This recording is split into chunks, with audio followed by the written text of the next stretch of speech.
Old school! Yeah! Old school essentials.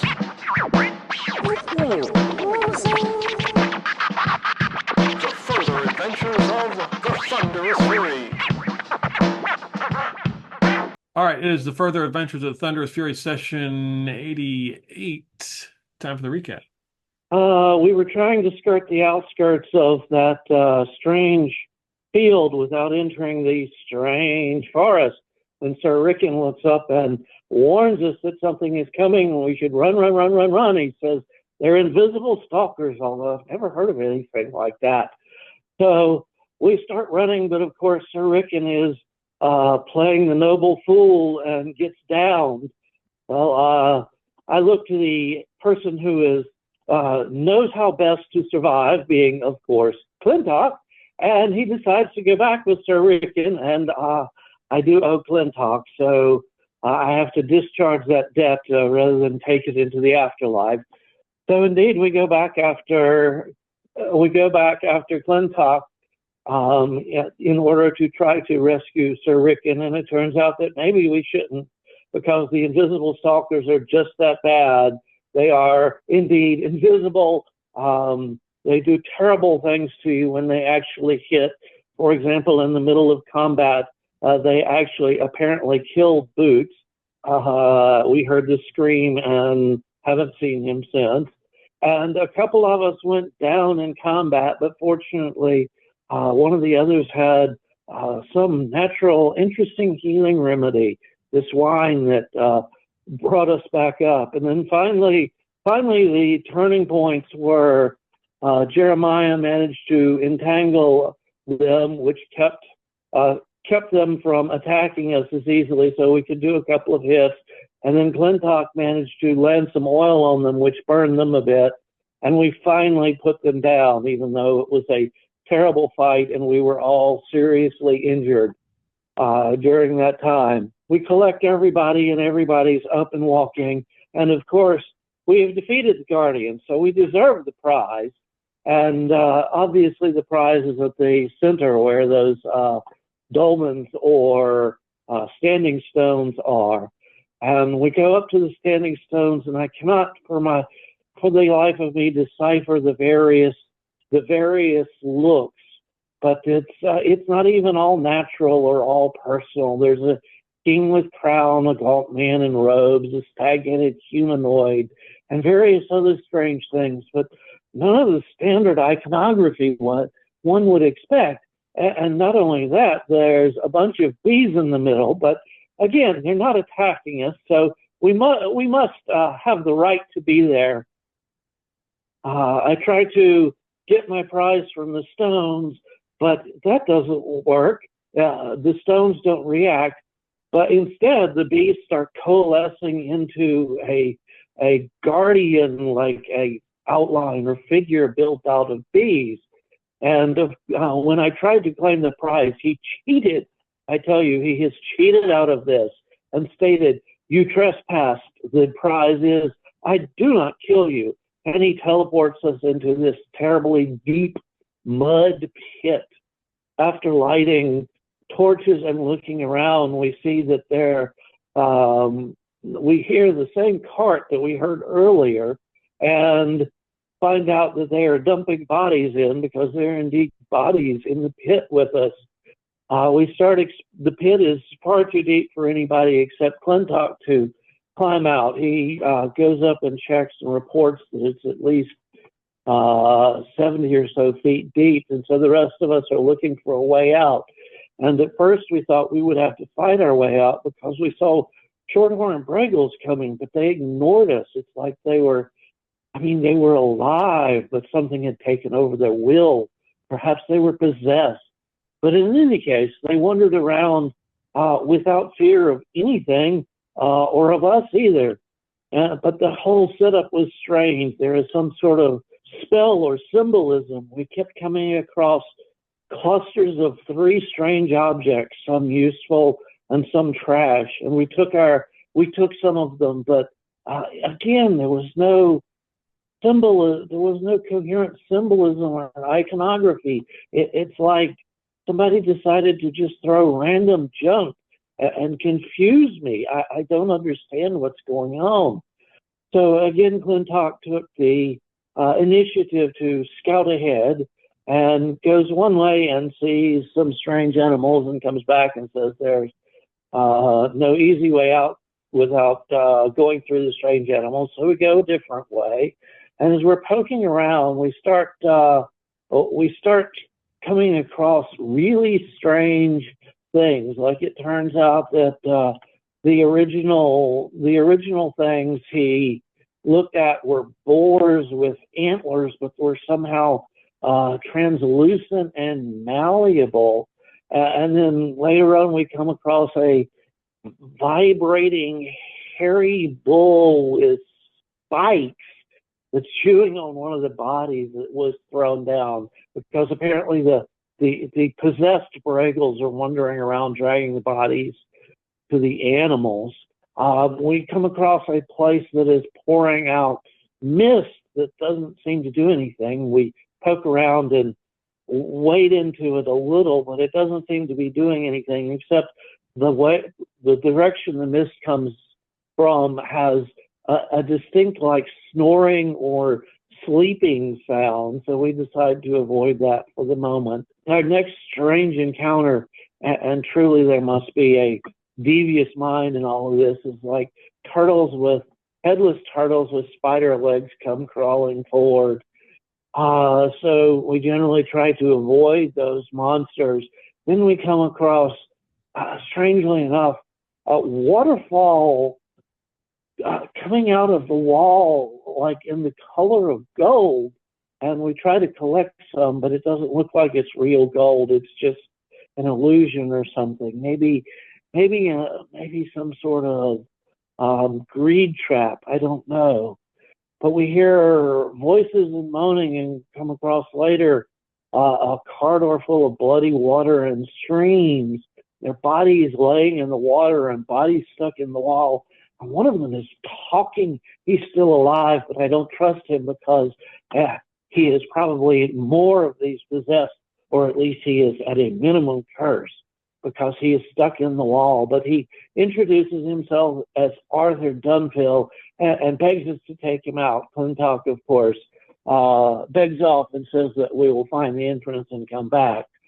So we finally realize we have no other options for directions but to go the direction that the mist is coming from. And we come across this strange creature, another strange creature, with the head of a snapping turtle, the body of a bull, a tail like a turtle, but the legs of a boar. And of course, it's lying on a mound of treasure. I mean, more treasure than kings and queens should have. So obviously, it's some sort of test. It's like a dragon on its treasure. But considering how injured we are, we dare not actually brave it. Unfortunately, we could not manage to sneak past it, and it woke up and started chasing us. We found a side passage that it could not get into, but instead of getting in, it breathed down the side passage and paralyzed several of us, while the rest try to keep going and find a different way out. We find that instead, as the side passage opens up, the strange, not a snapping turtle has come around and attacks from the other side. Fortunately, it doesn't hit, but its strength is obvious because its missing attacks are slamming craters into the walls and the floor.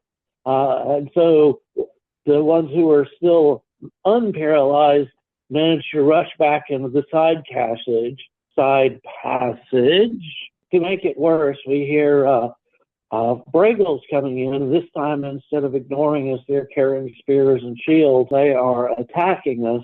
Clintock, who is one of the only mostly uninjured people, manages to take down a couple, and we manage to finish them off. But that's where we are. We are stuck with a terrible guardian who can get to either side of this passage but not enter. And all of us are injured and several are paralyzed. We're in terrible straits. If I ever if I ever meet that stupid bee spirit in the afterlife, I'm going to accuse him of perfidy because he did not abide by the natural contracts. Yeah, you're not going to be able to do anything to him. I don't know. I'm figuring a good fireball in the middle of the bees would put a serious kink in his abilities. But that's different characters, somewhere else in the Dolmen Woods, and most of the rest of the crew is probably not going to be willing to go back. I don't know if you mentioned, but Sybil has a mangled right arm, and Jeremiah went to shoot with his sling. The sling broke, which hit him, and then the rock pinged off a root in the cave and came back and struck him in the head and took him out, and he actually dropped him below 0 again. Yeah, And Clintock Doctor did not. Clintock had rolled a 2 to take care of his critical injuries, his fatal injuries. And we used a hustle point there at the end to give him 1 hit point. So he's taken 2. He's dropped below 0 twice. Jeremiah is not having the best of it. No. He was promised fame and fortune and has got nothing but. The only uninjured people are Wampus and Wynn, due to the beneficence of the GM for absent characters. So yeah, you guys are in this passage. One of the so you set a couple of these Braggles on fire, I believe. So there was the flash. So there's some there's a couple, there's the smell of burning Braggle in this passage. It is muddy and it smells bad down here. Yeah, 2 of them. All right, yeah. You killed 3 of them, 2 of them are burned up. An hour has passed, and Wampus is no longer paralyzed. And presumably Sybil is no longer paralyzed because he was paralyzed too. Was he paralyzed and unconscious, or like paralyzed and Just aware? paralyzed, yes. You were in some sort of nightmare that you were watching. So however you want to envision that, you can. Maybe you were watching everything but sort of seeing other things as well, or I'm living in a nightmare. That's the Macho Man phrase. So, from a layout standpoint, we got to try to figure out some way out of here. From a layout standpoint, can we get back to Arthur, what's his name, the guy stuck in the wall, without getting into larger passages where the Arthur Dunville, the person who's stuck in the pool of blood and mud with other dead bodies, who was asking for your assistance? Yep. You would have to go past where the creature is. Yeah. My original thought was ask him because he's been around enough to know something about this place, but unfortunately, no. We've got no inside knowledge. 3 of us are down to 1 hit point, and a couple of us are at -4 for everything. And suddenly, Well, the one thing that we could definitely try and do is just distract it from one side that is the interior side while everyone else escapes from the other side. It's a high risk kind of Very situation. high, yeah. Let's see here. That's not the best. Okay, so that's kind of hard to see. So, well, if you guys can see, like right in here, that's the passage where you killed the Braggles, right? Oh, yeah. Okay. This pool right here is where you went across. This is the pit. Oh, okay. Got it. Okay. Yep. And then back here and around, that's where Arthur is. He's like over here somewhere. Right. And then this other passage is where you guys went down to avoid him. That's where you found the lantern. Mm-hmm. That didn't seem like a lantern. It was kind of weird, like it was missing stuff. And that's when Jeremiah picked that up. Right. And that pit, you figure, is about 7 feet deep because you tested it.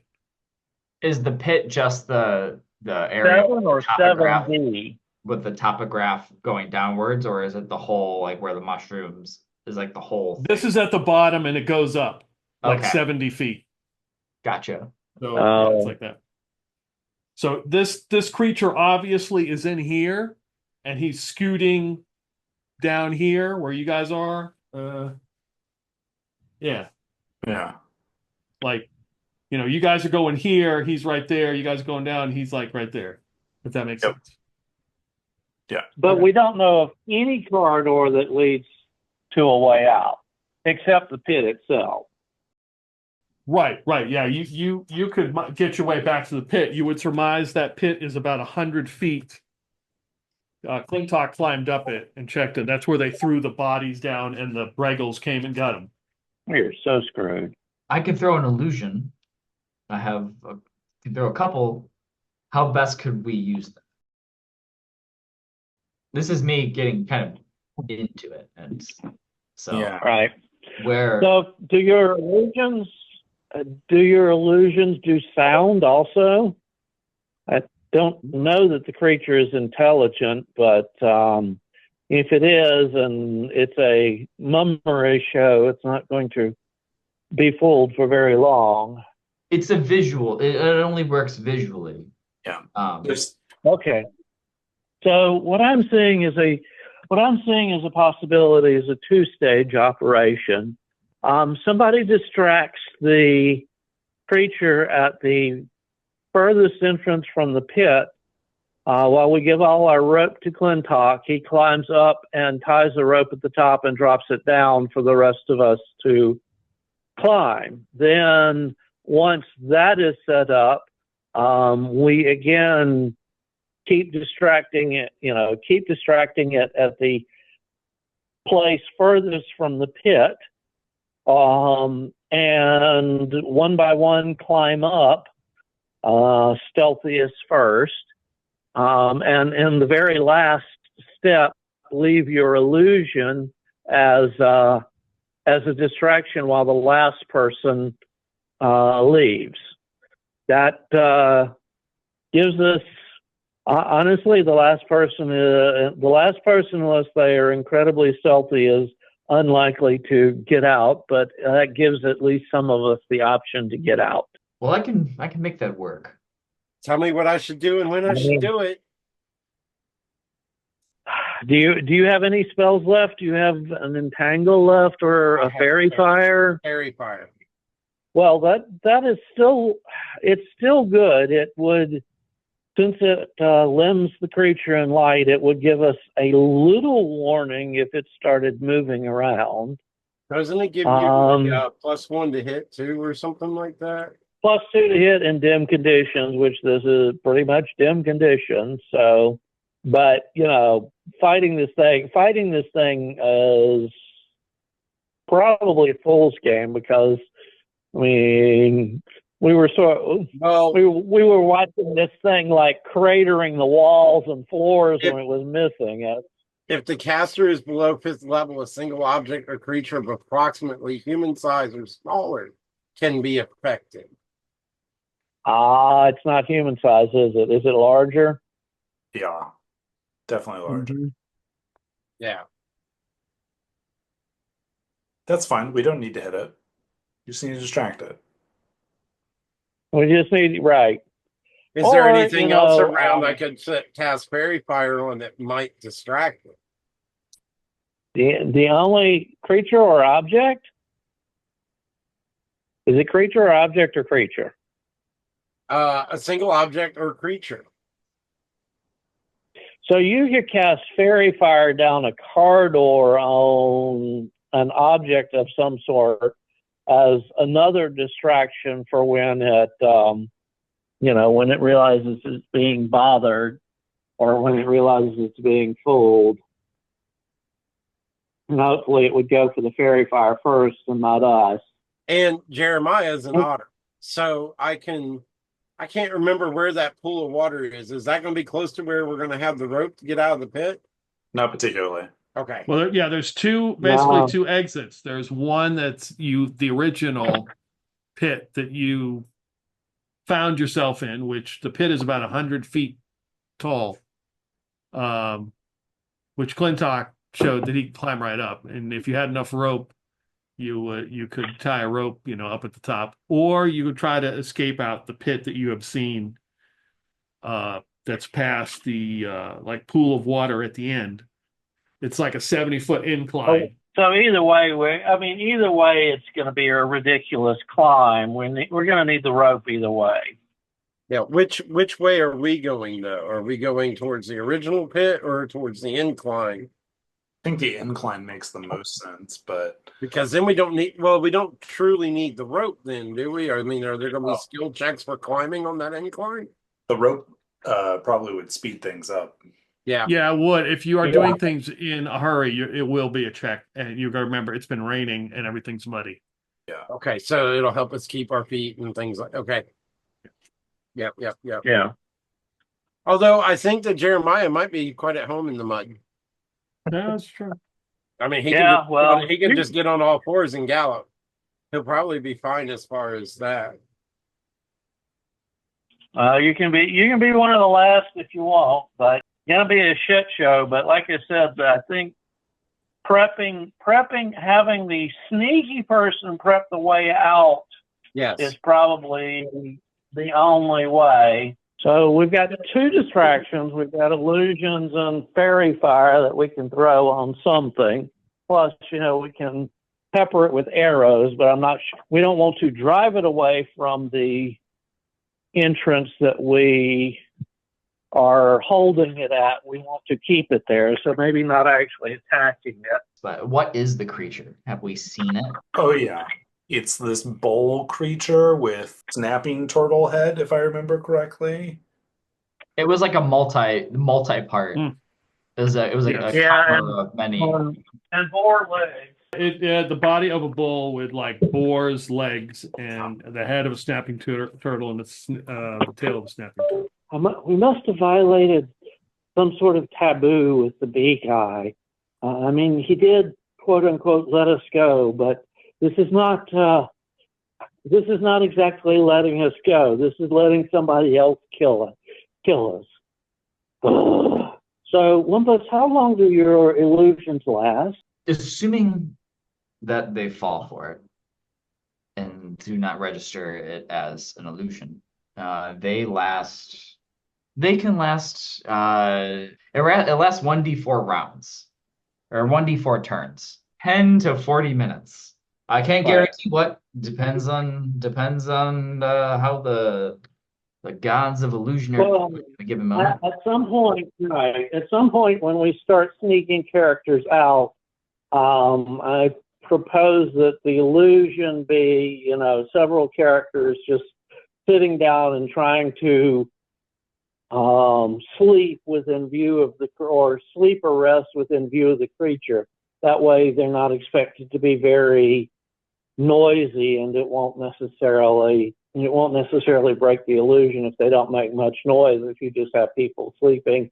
And then while the sleeping or resting people are there, we can sneak the real people out instead of the illusionary duplicates. But again, there will still have to be at least one person at the last who is making noise and attempting to distract it. And that person will indeed be the last out. Well, I'm gonna have to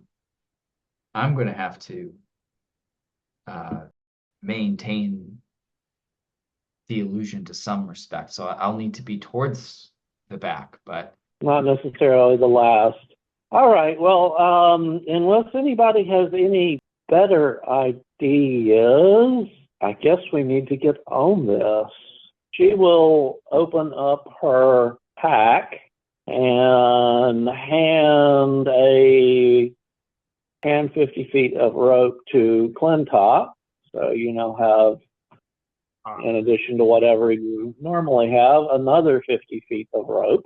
Yep. Oh, right. And she says, I have caltrops too. We can at least perhaps slow it down or on the way out, or injure it a little on the way out. And okay. Oh, that's right. Cool Flame. Pete, you told me that I didn't understand correctly how the cool flame that we got from the juggling guy worked. What is it and how does it work? Because I'm It's like thinking a it could paste be another. that you can set on fire. It creates no heat. It does no damage. It's, it's basically a trick. Okay. And so does the paste regenerate, or is there a number of charges? It's a number of swipes and it's gone. You want to figure that out now? Because I'm probably going to be using some of it shortly. You got 5 in there. Okay. All righty. So that's another possible distraction. We could wipe it on something and light it and throw it. I have a couple of sets of caltrops too. Do we want to try to actually rest, like pick the midpoint of this corridor and actually try to sleep and maybe get a little better rested before we try to get out? The longer we wait, the more likely reinforcements come, let alone the B-man. Right, because the Bragels are attacking us now instead of ignoring us. I would like to leave. So let's go. She will blatantly say, okay, Wampus, I don't know about the creature, but I find you the most irritating member of our party. So come with me to the other side here, and let's see if we can attract this thing. And so she'll literally grab his arm and start walking him towards the entrance that's away from the pit. Wampus is wondering to himself whether or not Sybil is negging him and how he should react to this. Uh-huh. You can enjoy the accidental contact there, but yeah. And then once she gets like 10 feet away from the other entrance, she'll say, hey, big and ugly, we're escaping out this side, and start yelling from that side. Wait a minute, we have Bragel bodies in the mirror corridor with us, right? Yeah, oh yeah, 2 of them burned up. 2 burned, 1 dead. Okay, so I'll drag one of the Bragel bodies and throw it out of the entrance, throw it out of the side that we want it to be attracted to, and start yelling, hey, big and ugly, we're going to steal all your treasure. Don't you want something to eat? All right, what's Wampus going to do? He's going to create an illusion of a deep pit between us that's like 20 feet across.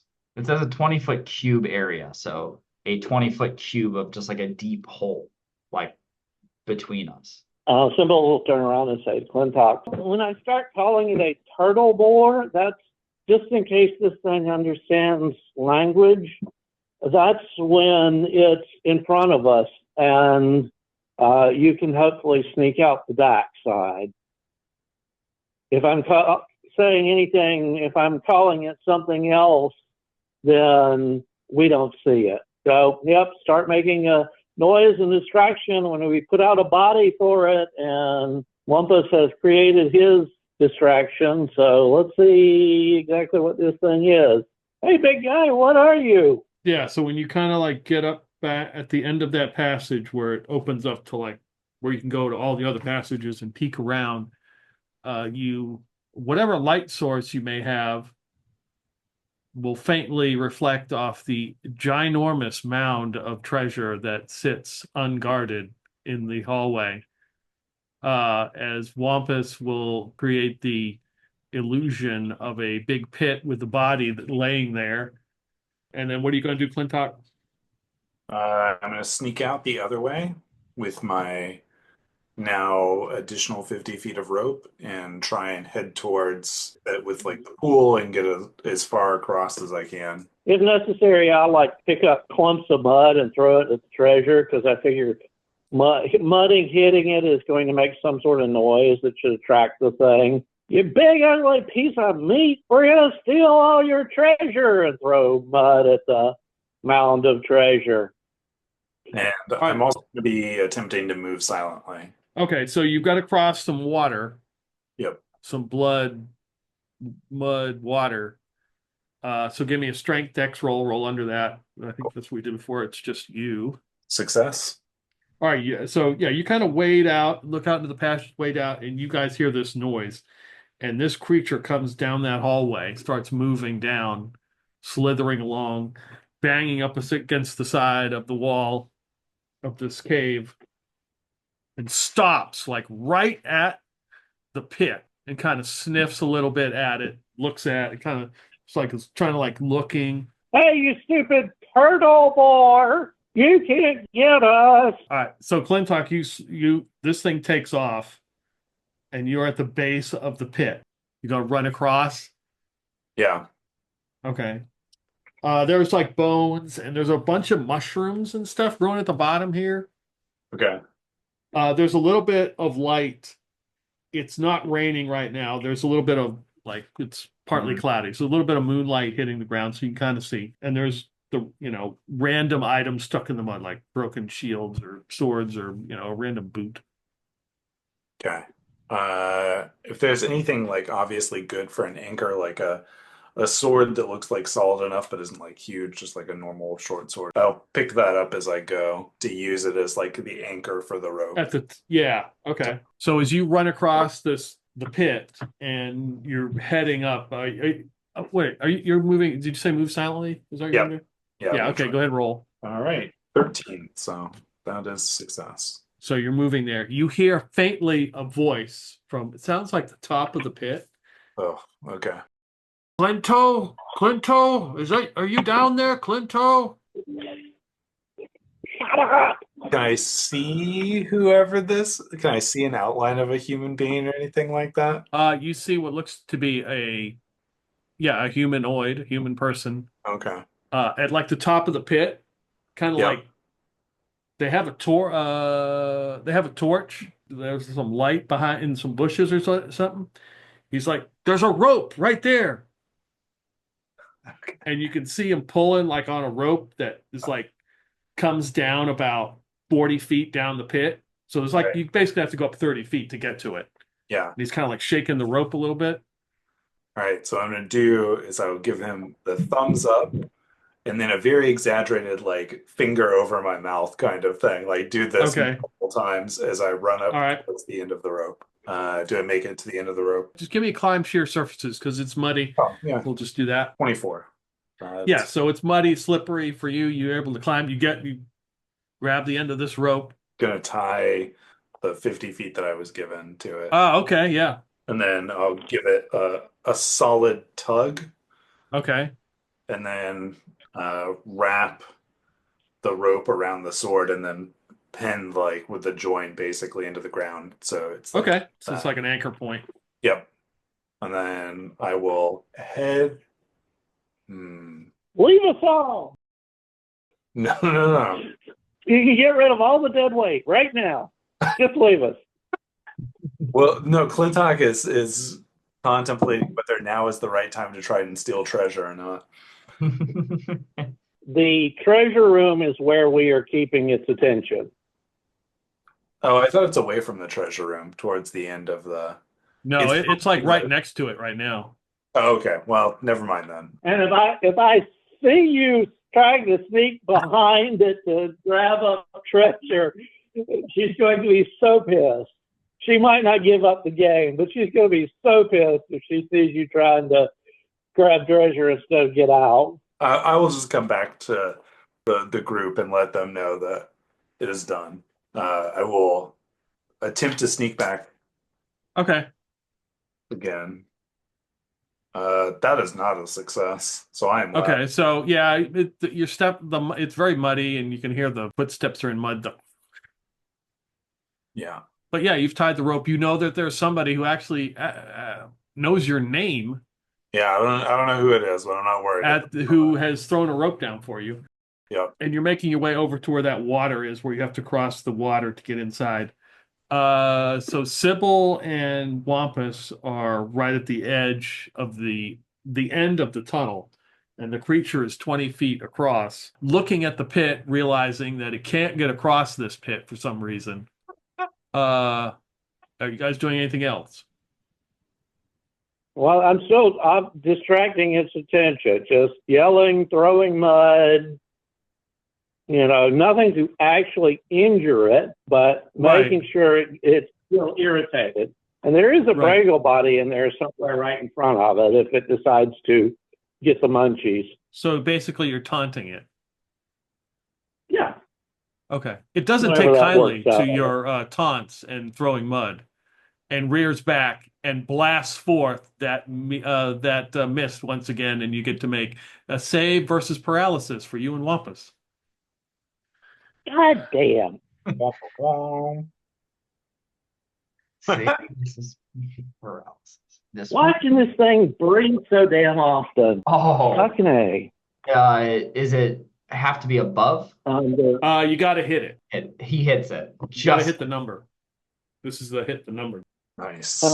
Just made it. I rolled a 17, but at a -4, that's 13, and that's my paralysis or petrification roll. I just knew I was gonna pooch that one. It blasts it blasts you guys. It fills with this mist.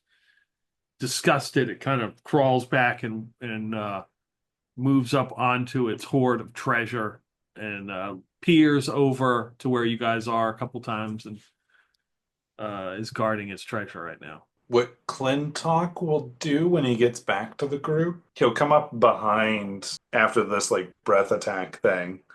He'll come up behind Sybil and pretend like he's dragging back a paralyzed Sybil. I will tell Sybil, whisper into Sybil's ear, don't move, pretend like you're paralyzed. Okay. Okay. All right. So where are you going to take Sybil? Oh, just pull her out of view. Okay. All right. You do that. In case this thing is, one, intelligent somehow, and two, communicating with other people. Correct. Okay. Yeah. Very good. Wampus would be also feigning paralysis because he was with Sybil. He might not get the hint. He just might not walk away, but I think he would crawl away or something. Or roll away. All right. Only slightly paralyzed. Jeremiah's looking on in total confusion. They only got my legs. The creature is on its hoard. Oh, and after I pull Sybil away, I will go back and start taunting this thing. Okay. Instead of just throwing dirt or whatnot, I'll lazily shoot an arrow at it. At some point, I'll take out my monocle and see if I see any magic items over on the hoard pile. Yes, you do. Oh, man. Yeah, it lights up like a Christmas tree. It's tempting. It's tempting. No, don't do it, Clintock. The GM's trying to keep you there. Don't do it. See, I don't know whether to go least stealthy people first or most stealthy people first. I suppose for the sake of continuity, we will point Win at the exit so that when the player who isn't here, his character can get out one way or the other. Sybil is going to put on a very straight face and walk up to Win and tell him, it seems like it's safe. It seems like the route out is safe. You should go ahead and escape. I think there should be a rope down the pit, but be as quiet as you can. So Win swims across that water there at the exit, and you kind of see him scamper into the dark down into the pit. What was the guy that we found down there? What happened to him? We haven't gone back He's for still, Yeah. he's still stuck in the wall. He is in a pit with other bodies. Arthur Dunville. That's who it was. Is he anywhere along our path? Is there a way that no? No, you have to cross the creature's path. But technically there is a pit in front of him, in front of the creature, and the creature did not attempt to cross the pit. We wait. I'm taking. We wait a minute or two, and Win doesn't come back, and we don't hear the creature move. So Right, the creature, you do not hear any noise. I mean, you don't hear the creature moving. Well, Clintock would presumably warn us somehow. Okay. If he's watching. Yeah. Okay, so if you're watching the creature, it sits there. Its eyes are kind of, it hasn't not closed, but they're about 3/4 shut. And it's breathing that mist, but that mist doesn't seem as strong as it was when you first entered the cave. Oh, interesting. You just see a little bit kind of floating out. Yeah. Is he able to see that Clintock is sitting there watching him? Oh yeah, because Clintock was making sure of that. Oh, yeah. Okay, because Jeremiah's having a hard time because Jeremiah's supposed to be a good guy, right? He's having a hard time about leaving this guy behind. Well, Sybil sees Jeremiah twitching there, and it's like, He'll be fine. He can make it. In fact, I'm sure he can. I'm not so sure. He's stuck down there. And we told him we'd come back for him. And we'd help him. us getting killed does not help anybody. Clintock turns sideways so that he's still looking at the turtle creature and says, "Don't worry, I'll go last and I'll get him as all of you are escaping." You will? Of course. He'll be distracted and think that we've all gone, and then I'll wait for him to be in that pit area, and then I will sneak back while the turtle creature is gone and recover him. But it will require one trick from Wampus. I'll have to break my illusion. The illusion that I'll need you to make is I'll need you to make the illusion of me escaping with you once the creature is hot on everyone's tail. You are actually going to go back and try to snag some treasure, you bastard, you. The pit will disappear as soon as... After doing it with the dragon, you decided that you were invulnerable, and oh my God. Of course, Sybil doesn't know this, but Not Russell fully vulnerable, recognizes. just a kleptomania. You're really willing to go back? Because I'm so weak right now and I want to go and try, but if I'm the strongest of us. You're a great man, Clintock. I know. That's what they keep telling me. I know. I'm a lord after all. Cuthbert will see over you and make sure that everything is fine.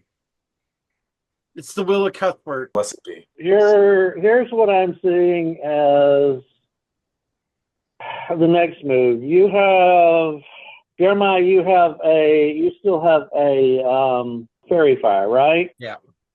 Jeremiah will be not next. You'll accompany the next person for a little while, and then if you hear the creature coming, you cast the fairy fire on the opposite side of the pit from where we're leaving as a distraction. So as we're leaving, I cast it on the opposite side of the pit. All right. Only if you hear the creature coming. Otherwise, it's a waste of. Otherwise, it might alert it. But if it's already alerted, it is safer to have you cast away from you and hopefully distract the creature long enough to get out. Just to be clear, So when I throw the illusion out, the illusory pit gulf that stands before us will disappear. So we should not rely on that pit. Of course. That pit. right. Forward. Sybil is struggling with herself. Right. Clintock did not mention anybody at the top there, so she doesn't know that. So, well, you look like But she knows depressed. that Clintock values Sir Rickon enough to go back for him against great danger. So she is going to actually suggest that Sir Rickon go next.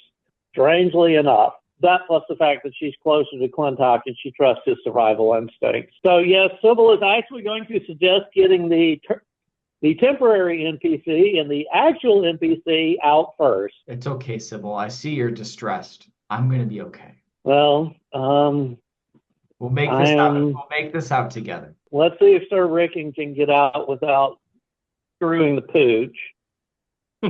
He has to swallow some pride because he really shouldn't be. He should be staying back to make sure everybody leaves. He begins to make his way across that water, and you can see that he is struggling. And at one point, he drops underneath the water, like he's drowning. Give it a beat or two. Is he coming back up? No. Fucking.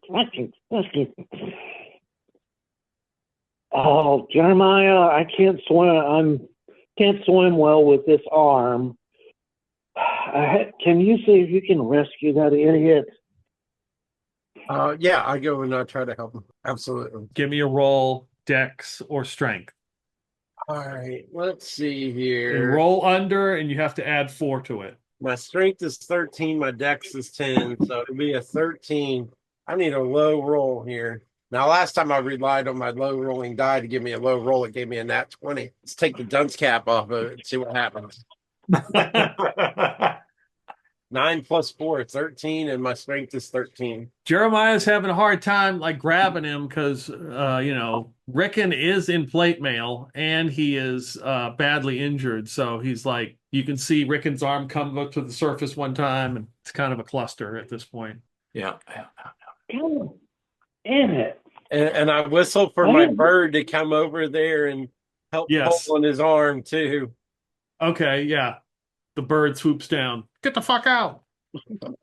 So I am watching these two crazy ass people floundering. What I'm going to do is very quickly pick up one of my water skins, push all the water out as fast as possible, blow it back up and cap it, and throw it as a, life vest sort of helper to one of the two, I guess, Jeremiah, since he's the one who's actually out of the water, to give him like a tiny, tiny little bit of flotation.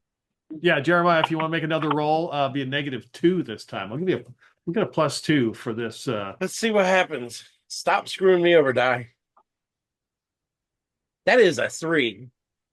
Okay, so Jeremiah gets his even with his serious concussion gets his bearings and is able to help Sir Rickon grab onto this makeshift floaty, and they get across.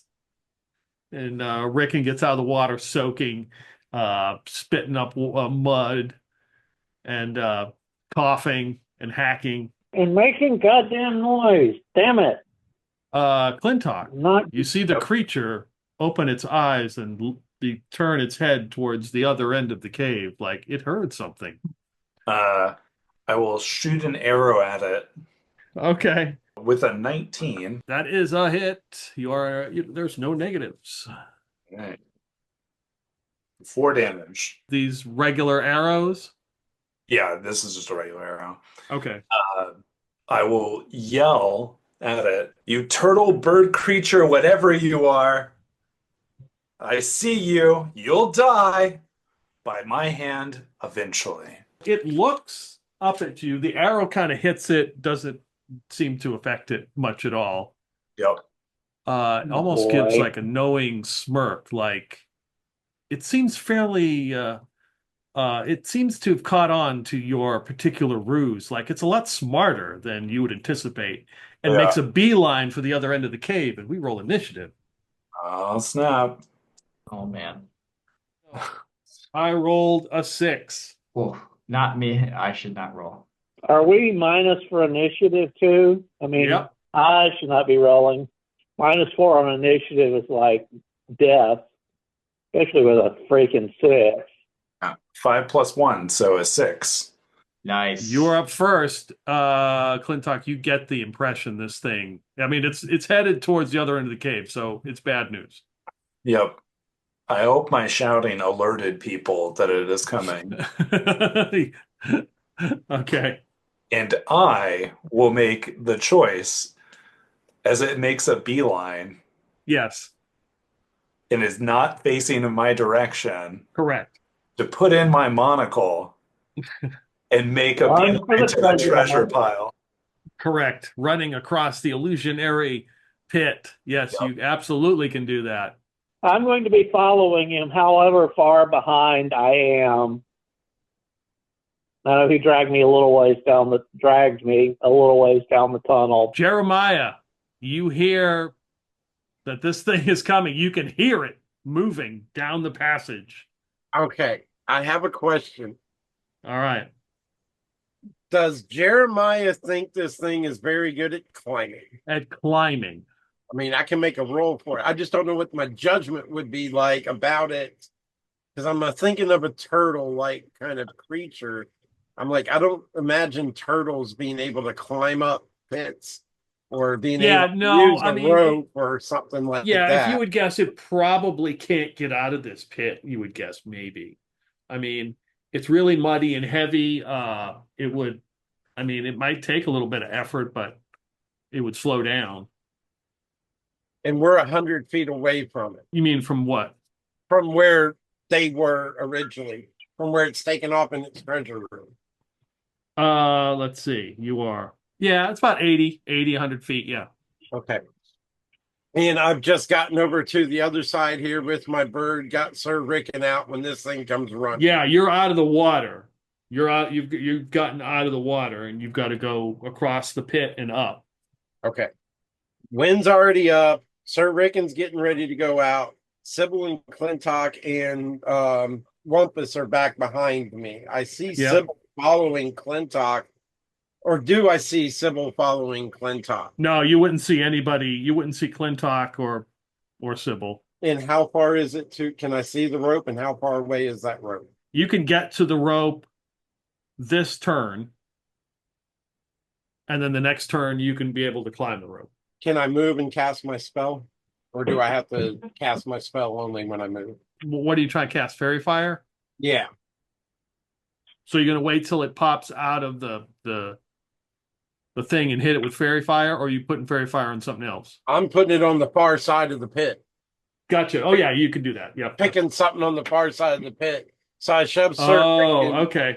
Yeah. Trying to distract it to the other end of the pit away from the rope. Gotcha. Okay, yeah, that'll work. You could do that. Yep. Yeah, because that's what I was told to do. So, shove Sir Rickon. I scream for the bird to get out of there, fly away, fly up, and run for the rope and cast, pick some object of anything that I can see, large or small, that's big enough to try to distract them and just limit with fairy fire on the part of the pit. Yeah. Hopefully it comes in and sees that and chases towards it. It gives me an extra amount of time to get up this rope. The far end of the pit as in the other side of the illusory pit, like towards the treasure hoard? But towards the one that we're actually going to be into. Okay. Yeah, because that pit's climbing out on it. Yeah, that's a fairly large pit too, right? Yeah. Yeah, the one that you're in is pretty big. Yeah. All right, you do that. Yes, the creature hauls ass down the passage. Let's see. Clintock, you're heading over to the treasure hoard. Yep. It is absolutely a mound. Like you'd have to climb. You put out the monocle, you can see that there's all kinds of magic crap in here. I will take the first two handable items that I can get to, and that's all I'm going to try and grab. Okay, so roll me a d6 twice. Do not add them together. Okay, 2 5s. Roll another. Roll again. Not the same. 2 and a 6. Run over there. Pull out a chain shirt.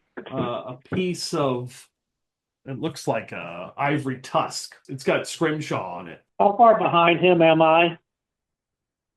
I don't know. Not very far behind. If I do see that Sybil is right behind me, I will toss the chain shirt and grab one more item if possible. Okay. Yeah, just roll a d4. 1. You pull out a tome. It looks, you would probably guess is some kind of obviously magical tome. It looks like it's in pretty good shape considering it's been sitting in a hoard of treasure. Yep. All right, gonna try and book it back towards where we were. Yeah, as soon as he tosses me the chain shard, it's like, nope, reverse. Do those wind sprints, reverse, go back. Okay. Wampus. There's a rope is now down, right? Yeah. Yeah. So Wampus is gonna try to go up that rope. Well, are you running down the passage because you had created the illusion? So you're running the passage and going across the pit to get out? Yeah, that's what he's gonna do. Yeah. So give me a roll under your dex or your strength because you got to get across the water first. That's a success. Okay. So you start to make your way across the water. You can see this creature about 30 feet away, sticking its head out of into the pit, looking around. And in the moonlight, you can see a couple figures. You would guess Jeremiah and Sir Rickon and the parrot flopping around, like right at the rope, ready to get out. So you've crossed the water. It is another initiative roll, and I rolled a 2. I've got a plus Probably. 1. Yeah. Sybil and Jeremiah have -4.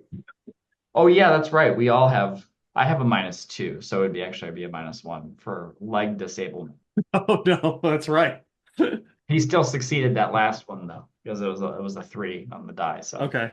one I'll roll. It's a 3. You guys are up first. That is the situation. Well, Jeremiah and Sir Rickon are at the rope. You gonna climb out over each other? Are you going to do? You got two stupid nobles going, no, you go first. No, you go first. No, Eddie, no, you go first. One is literally an otter. It could be on the back of the other. That's true. Well, but the only problem is we will also be abandoning our friends. So this turtle thing has made it into the pit and is looking around right now. Yeah, it's not all the way into it's out of the cave. It's kind of stuck its head out and it's kind of looking around. It's on our side of that water thing that we went through. It's on the opposite. It doesn't have to go through the water feature. It went around a different way. Okay. Yeah. So I'll tell you, it's right here, right? Yeah. Sticking its head out right here. You guys went across like this, and you guys are like some here over here. Okay, so it's back over there, and I cast my spell obviously at Bones and Remnants, huh? I don't think we have any choice but to climb. Yeah. Okay. You climb up you're using the rope, so no, you don't need to roll. You're just using the rope. Take steady up, and you see a man there about 30 feet. You reach where Clintock had put in the sword, who's got breastplate and like a skull cap, and he says, "Come on, friends!" And he reaches his hands out, and he pulls it out.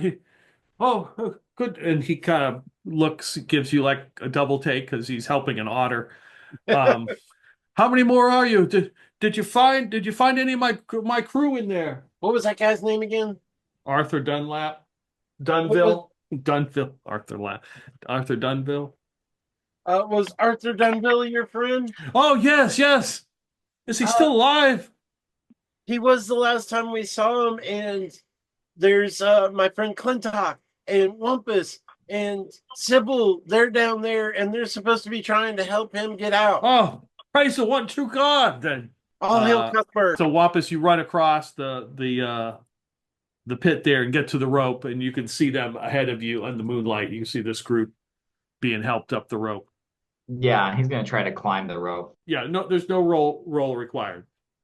So you can easily climb the rope next turn. Because it's a little bit of a run across the pit. Okay. Yeah. Sybil and Clintock with their... The two freaking chaotics are behind, and they're sending all the lawfuls in front. Something is seriously wrong with this picture. But they got the treasure. You forget, not chaotic, but neutral. After watching Clintock operate, she rather assumed he was chaotic. Incorrectly, but... I tell Sybil, I say, whenever you get the chance, make a break for it. I'm going to be a distraction for it. You're going back for more treasure, I know you, but I'm not going to turn you down. as it should be. I trust your survival instincts. Just in case it helps, she's going to. You said there's sort of random trash around. Can I pick up a random bone, stick, rock, whatever? Okay. Yeah. I'm going to slap some of that cool flame on it and light it so that he has a distraction if he needs it. Oh, okay. Okay. All right. So down to 4 charges. I would say, Sybil, you are at like right at the water, ready to cross. Well, if I can see those idiots, there's a rush for the rope right now is the problem. Right. So I'm going to have to wait for the rope to clear because there's at least 3 idiots trying to get up first. Because our freaking illusionist, who's supposed to cast the last distracting illusionist, instead ran for the exit. This illusionist can cast up to from 240 feet away. Yeah. He can cast from the top. Ah, okay.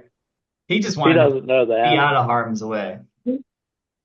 Yeah, she doesn't know that. So she's definitely giving, if you can see her, which you probably can't, she's not actually yelling that. She's giving you the hairy eyeball. You almost feel it from the bottom of the pit, like somebody's giving me the hairy eyeball down there.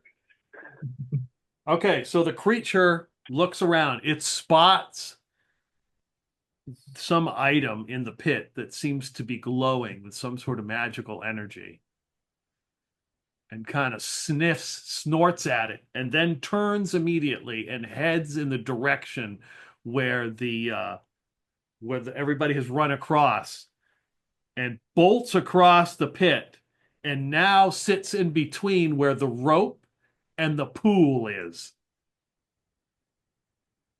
Oh, great. And I believe it's a new initiative roll. It's starting the way out, but the people who are already at the rope can get out. I rolled a 5. The other 2 of us, it's going to be an automatic fail no matter what. At a -4, there's no way.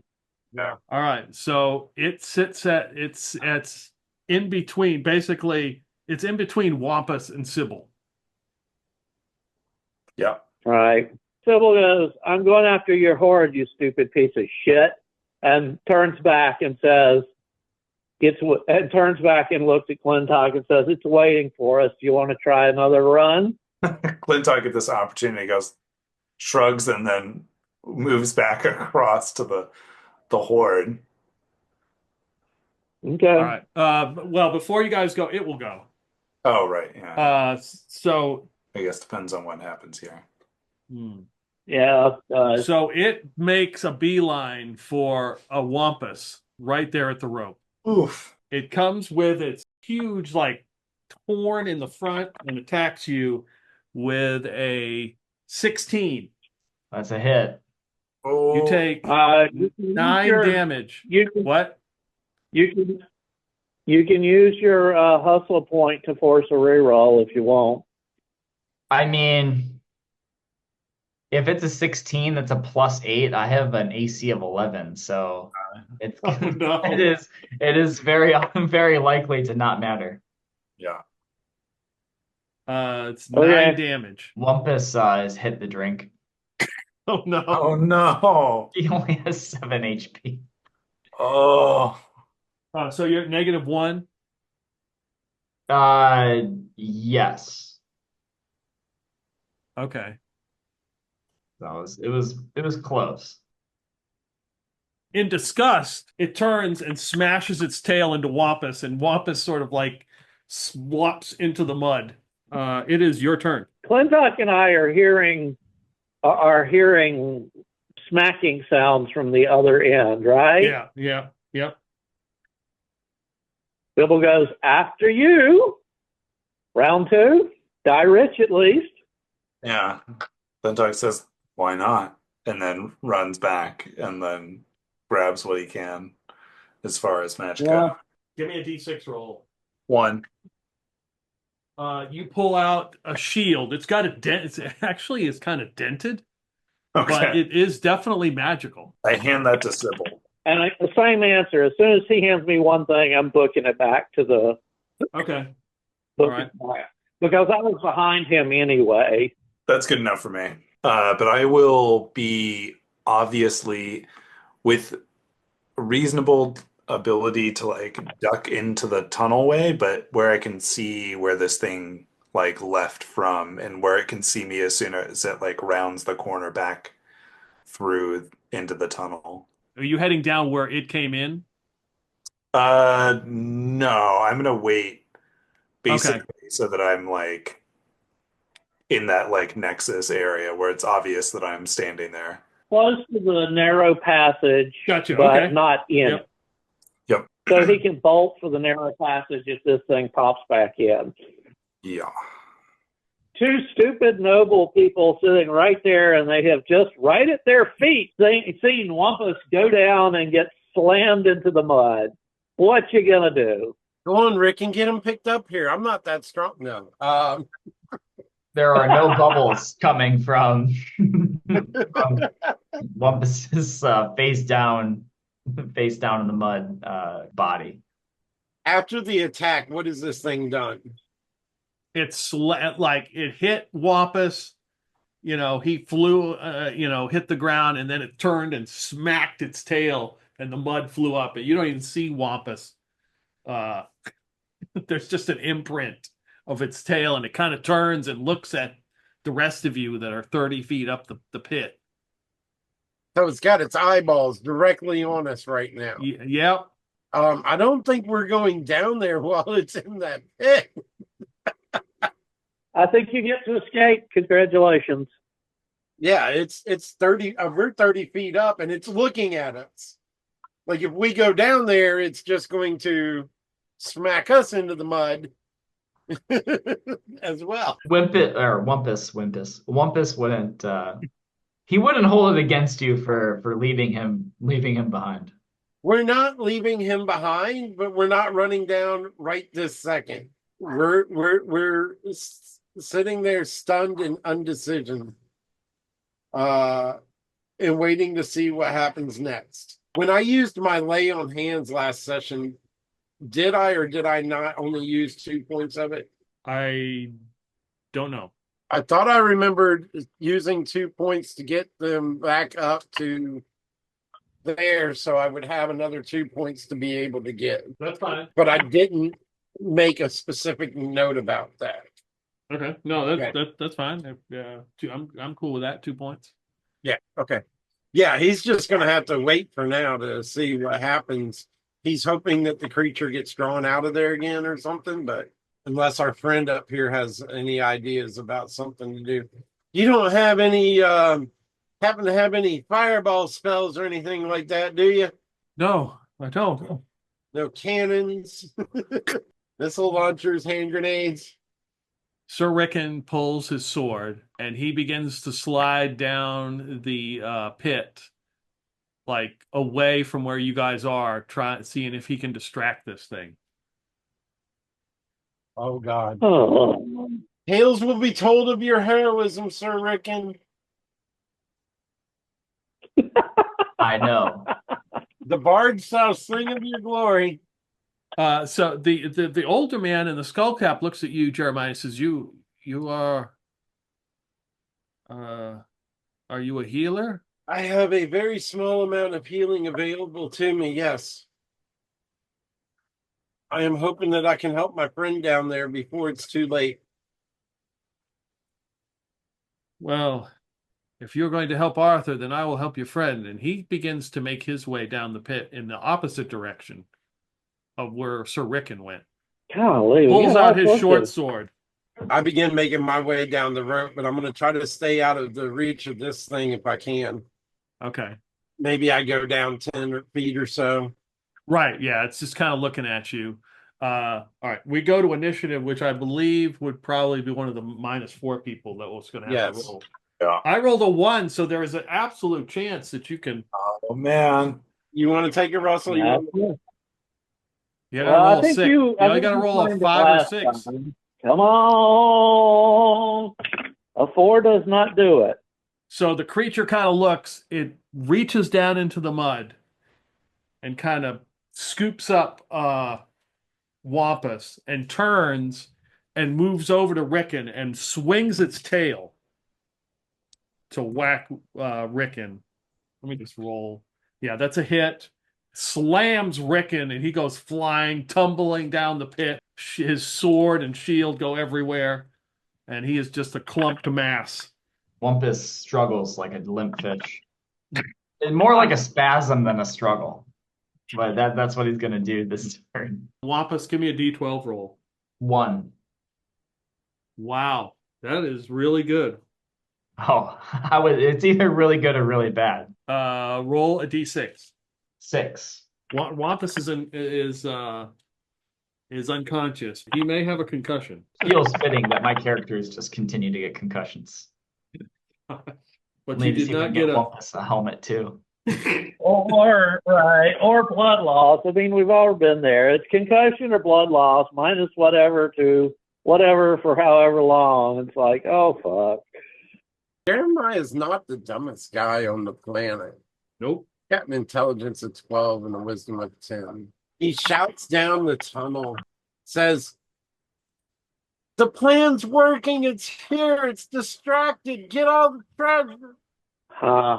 Okay. Hearing this, Clintock is going to head towards the exit that it's been using from this major passage, the cold fire, to try and create as much of a distraction as possible. I'm following right on his heels. I'm sorry. She still considers him very much the man with the plan. When Sybil starts following, he turns around and says, "Go back to the other exit. Wait for your chance." Okay. Well, I'll take his word for it and head the way we know the creature is. But okay, he said it. So the creature hearing these words from Jeremiah, maybe momentarily kind of meets eye to eye with you. You catch its glance, and just drops Wampus into the mud, turns and runs, scoots across the pit as fast as it can to the entrance to of the pit. It goes right across. It gets to the entrance, and basically, Clintock, it's like 10 feet from you. It's come into the entrance. You haven't gotten there all the way yet, Right. but you can hear it coming, and it's like, and we roll initiative for the next round, and I rolled a 3, so probably people. We're back up at the top, right? Yeah. So I think you're the only one without a name. No. All right. Yeah. Well, I got a 5, so. All right, you're up first. Well, seeing this, I toss whatever it is that has this blue flame on it right at it, and then head back towards the other passage that we've been hiding in. I will tell you this, that when you turn, there is a smaller passage that now you can see that you could probably get to that it can't get down. Oh, a different one that we hadn't been down before? Correct. I'll show you I'll put it up here. So it's right here, right? It just showed up here. You're like right here. Yep. There's a passage right here. Oh, okay. So you came down from this way? Yeah. So you would notice that. You realize you can't get down it. It's too small. Yeah. I'll take my odds with the path that I haven't been down before. Okay. Just to split the party even more for it. Right. That's always a good idea. Oh, yeah, of course. Always better to split the party. You begin to head down that passage. Yeah. You faintly hear a voice that, "This way, I'm still alive."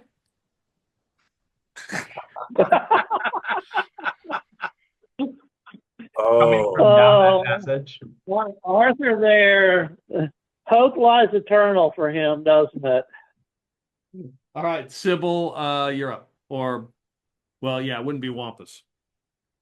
Yeah.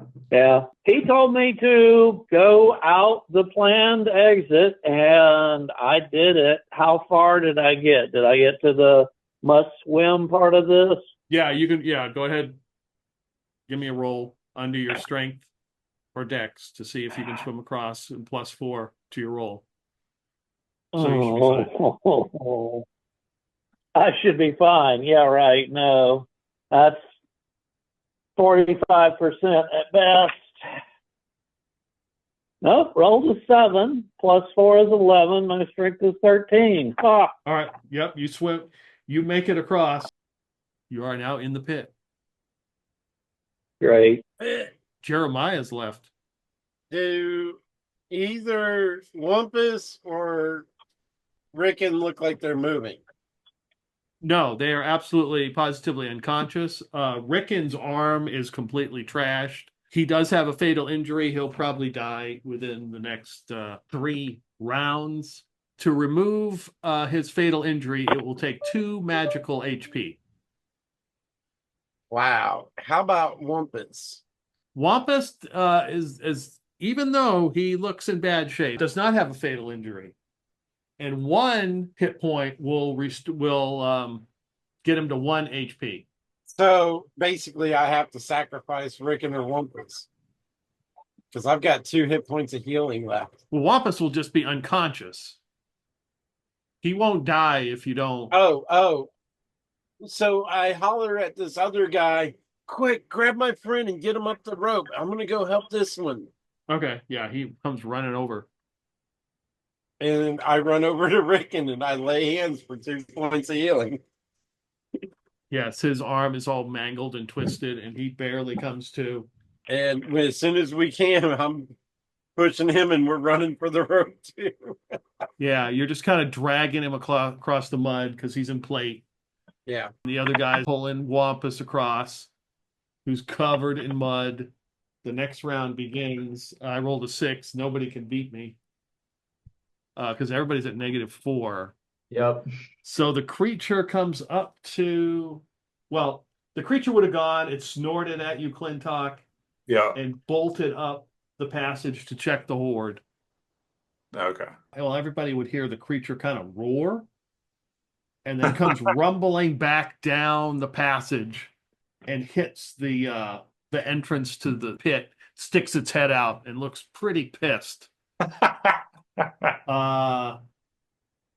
Let's see. Sybil, you are right there. You've crossed the water, so you guys are up. He's back here. You can get more. Jeremiah is attending to Sir Rickon. Yeah, he's you see him you see an otter dragging Sir Rickon across the mud. And the other guy's trying to drag Wampus. Well, what's his strength? I don't know. Wampus isn't a big guy. Yeah, he's got average strength. So it's muddy. He's kind of like gut Wampus up like this. It's dead weight. It's hard to move dead weight. Fine. I am going to take out my bag of caltrops, quickly dump them out of the bag, and attempt to throw them on the ground between the creature and the other 2 idiots. Okay.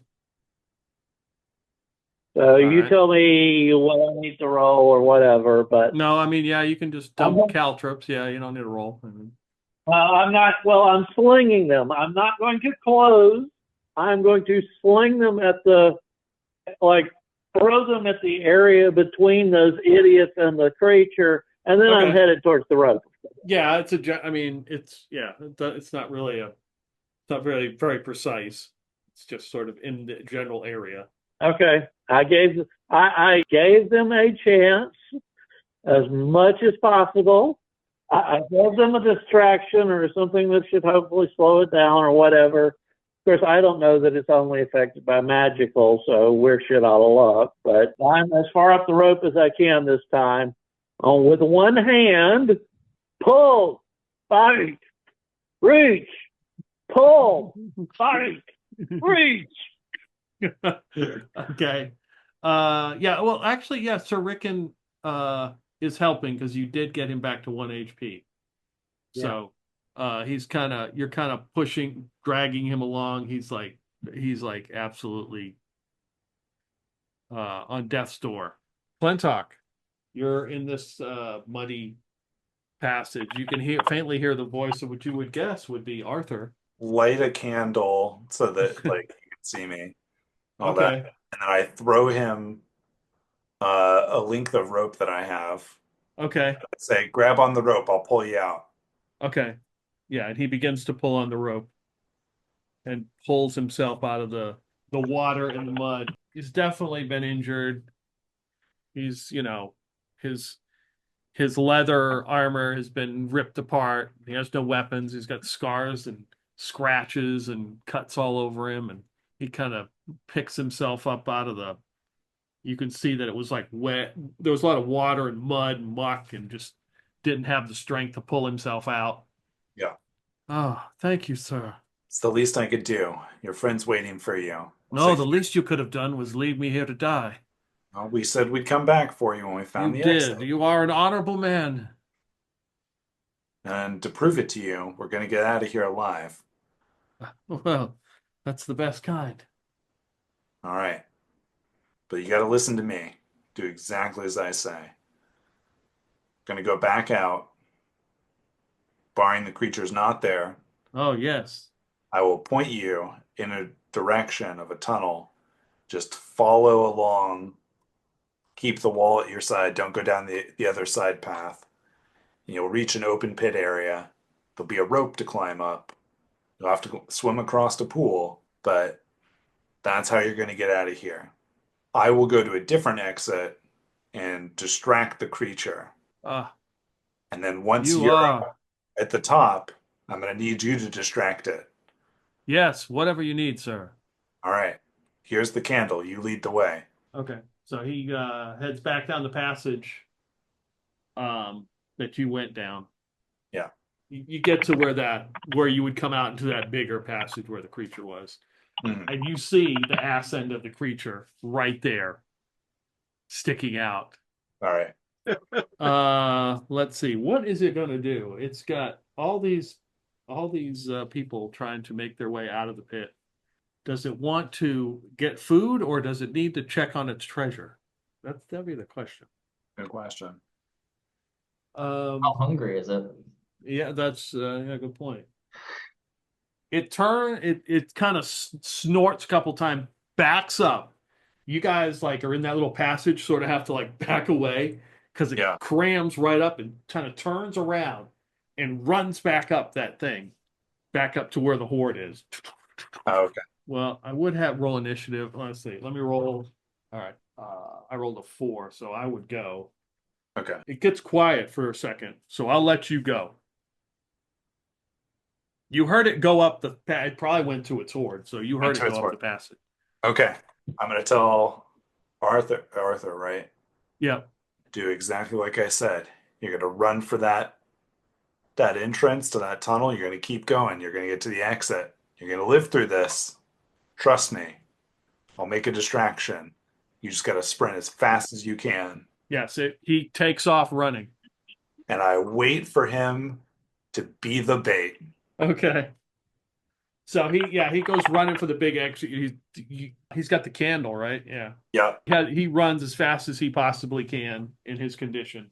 Yeah. And he gets to about the entrance to the pit. Yeah. Let's see. Jeremiah. You're helping Sir Rickon. Sybil is climbing up the rope. You guys are making your way out of the pit. All of you are kind of climbing on the rope, making your way out. You're just going to wait, Clintock? Yeah, I'm hoping that it's going to charge towards Arthur there. But otherwise, I'm going to try to hide in shadows and be as stealthy as possible while this happens. And I succeeded. We'll just say a minute passes. Okay. No, wouldn't be a minute. I would say 30 seconds, maybe. Arthur has moved, he's outside. You see him. He got to the egg, and he's running across. He's out of sight. He vanishes. Yeah. You guys climb up the rope. You guys are climbing up. Wynn is helping you up, out of the pit. That you hear the creature come down the passage once again. Goes right past you and gets to the exit into the pit. Okay, I'm going to try to move silently out the same exit, the unexpected exit. Okay. Yes. Success. So we can see this thing down the rope and it's... Yeah, you guys are climbing Did we see Arthur? Yeah, I would imagine the candle would have gone out as he's running. You see somebody running across, like making his way. The creature comes out of there and just nails him one time and hits him and then slams him just like he did to Wampus. And you hear the guy at the top say, "Arthur, no!" So Clintock, you see this whole thing happen. You're at the bottom of the pit. Instead of going for the rope, I'm going to go for the nearest wall that's furthest away from this creature and just try and scale the sheer surface. Yeah, give me a roll. All right. 45. Let me look here. Yeah, that's well under sheer surfaces. Okay, so you begin climbing up the wall, like where this, where the opening is. Yeah. Finding rocks and roots and stuff like that because it's part of the tree that fell over. Oh, so okay. you're able to climb up it. The creature kind of like grabs the body of Arthur and slings it towards the entrance of the pit of the cave where it came out of. And kind of splats down and kind of moves around the pit and kind of spots where the rest of the group is up top and kind of turns its tail and slings a big wave of mud at you. It goes flying in the air and you guys are sprayed with mud. Snorts a couple times and then goes inside. Nice. Once I climb all the way up top of this thing, I'm going to wander back towards the group around the outer edge. Trying to be quiet, though. No hope for Arthur, huh? No. Yeah. Not very quiet, but yeah, you can see the sun is starting to come up and you guys are all at the top of the pit. I'm sorry about your friend, but as you can see, my friend Clintock really did try to help him out. We got him loose. I tried as best as I could. Yes, you did what you could. I appreciate your help. You're a great man, Clintock. You risked your life to go back there and help him. I know. Out of the kindness of my heart. And I feel from my pocket and my newly acquired horn that I don't know what it does. I'm carrying the dented shield and the chain chariot. You're carrying the horn and the tome. Oh, right, and the tome, yeah. We need to. Your friends here are in bad shape. Oh well, he looks at the rest of you. You all are in very bad shape. Oh shit! Is there anywhere safe to rest around here? Well, we might be able to head to Gallblight. We may be able to find Castle Everdusk. Friend, what's your name, please? We haven't had chance for introduction. Yes. I am 10-piece Appleton. 10-piece Appleton? Yes, at your service. Sounds like there's a story there. I have many stories, but we may be able to make it Castle Everdusk. I did see some Breggles enter the pit, and they had the sign of the house of Lord Malbleet. Yes, Lord Malbleet. Castle Everdusk is House Ramius. They're sworn enemies. They may appreciate this information. This creature could be working. Lord Malbleet may be responsible for this creature here. They may we may be able to get some help. Any help would be much appreciated. So you begin to make your way through the wood, probably making some sort of litter to carry Wampus. Somebody want to roll to make a litter, or are you just going to assume that we do? No, I mean, there's enough of you. You got a ranger with you. I mean, it's. Oh yeah, fair enough. I forget our ranger friend. You roll poorly, it keeps falling apart and dropping Wampus on his head. Roll more save. Concussion. Oh yeah, check him out. Is Wampus is still alive? We're not carrying around a corpse, right? No, you're not. No, you're not. Oh, too bad. I don't get to see what mutation he gets yet. Yeah, I like that mutation mechanic. All right. So Russell, give me a D6 roll. 5. Roll a D100. 93. All right. So you're making your way through the wood. Your group. And you coming down. You make it to. It's called Tankard Road. So it's actually a road. You actually make it to the road. And there's a cart coming down the road from the north. Horse-drawn cart. It's jangling. You hear a lot of jangling noises. And you realize on the sides of the cart, there are all sorts of like hooks and so a bunch of instruments are just like clanging against the boards and stuff. And there's 2 people up front wearing leather armor that are driving the car. It looks enclosed, and there are 2 other people walking along the side with leather armor. They look they look a little bit rough, probably adventurers. Yeah. Are they traveling in the same direction we're going? 10p says that Castle Everdusk is to the south, so they would be going in the same direction. Oh, okay. Wow. I look around at our very hurt companions, and I say, well, how about we see if we can get a ride in one of these wagons here? Is there 1 or 2? Well, I heard 1. Yeah, Just there's one. one. Yeah. They'll either give us a ride or take us for a ride. Yeah, let's see if we can. Let's see. We survived the invisible stalkers and had 3 people at 1 hit point. Now we survived the pit creature and have 2 people unconscious. So 1 or 2. No, Rickon's up. 1 person unconscious. Just Wampus.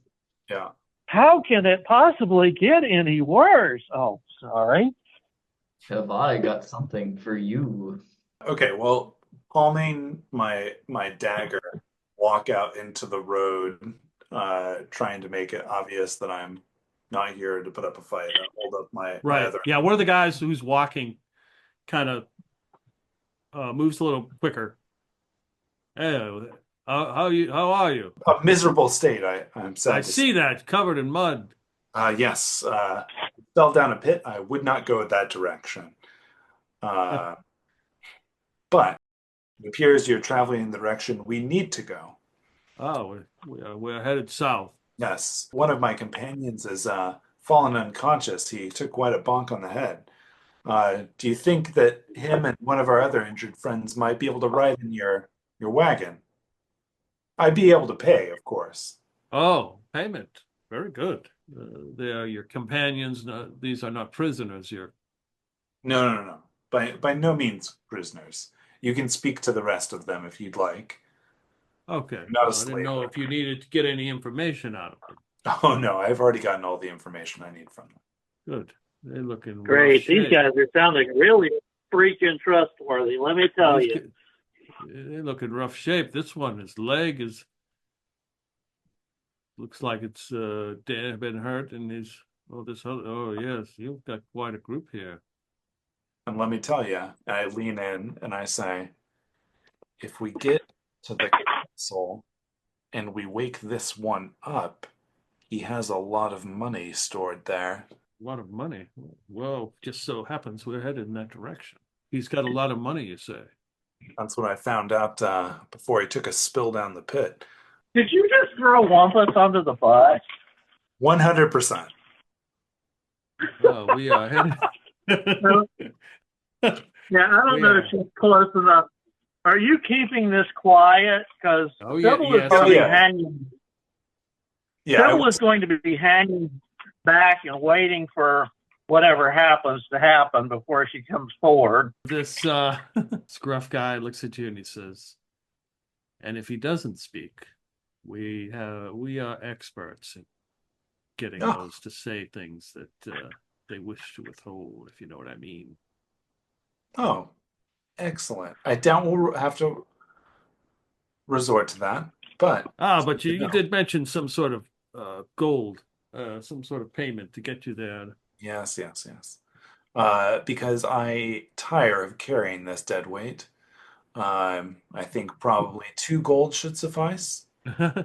You, I always enjoy a good joke, a jest in the morning. 2 gold. Uh, You're funny. No, but really, really. All right, right. You're quite right. You drive a hard bargain. All right. I'll throw in 5. How's that? Trust me, he's worth it. 7 gold. 7 gold? All right. Well, you drive a hard bargain, but I'm tired of carrying him, so 7 gold it is.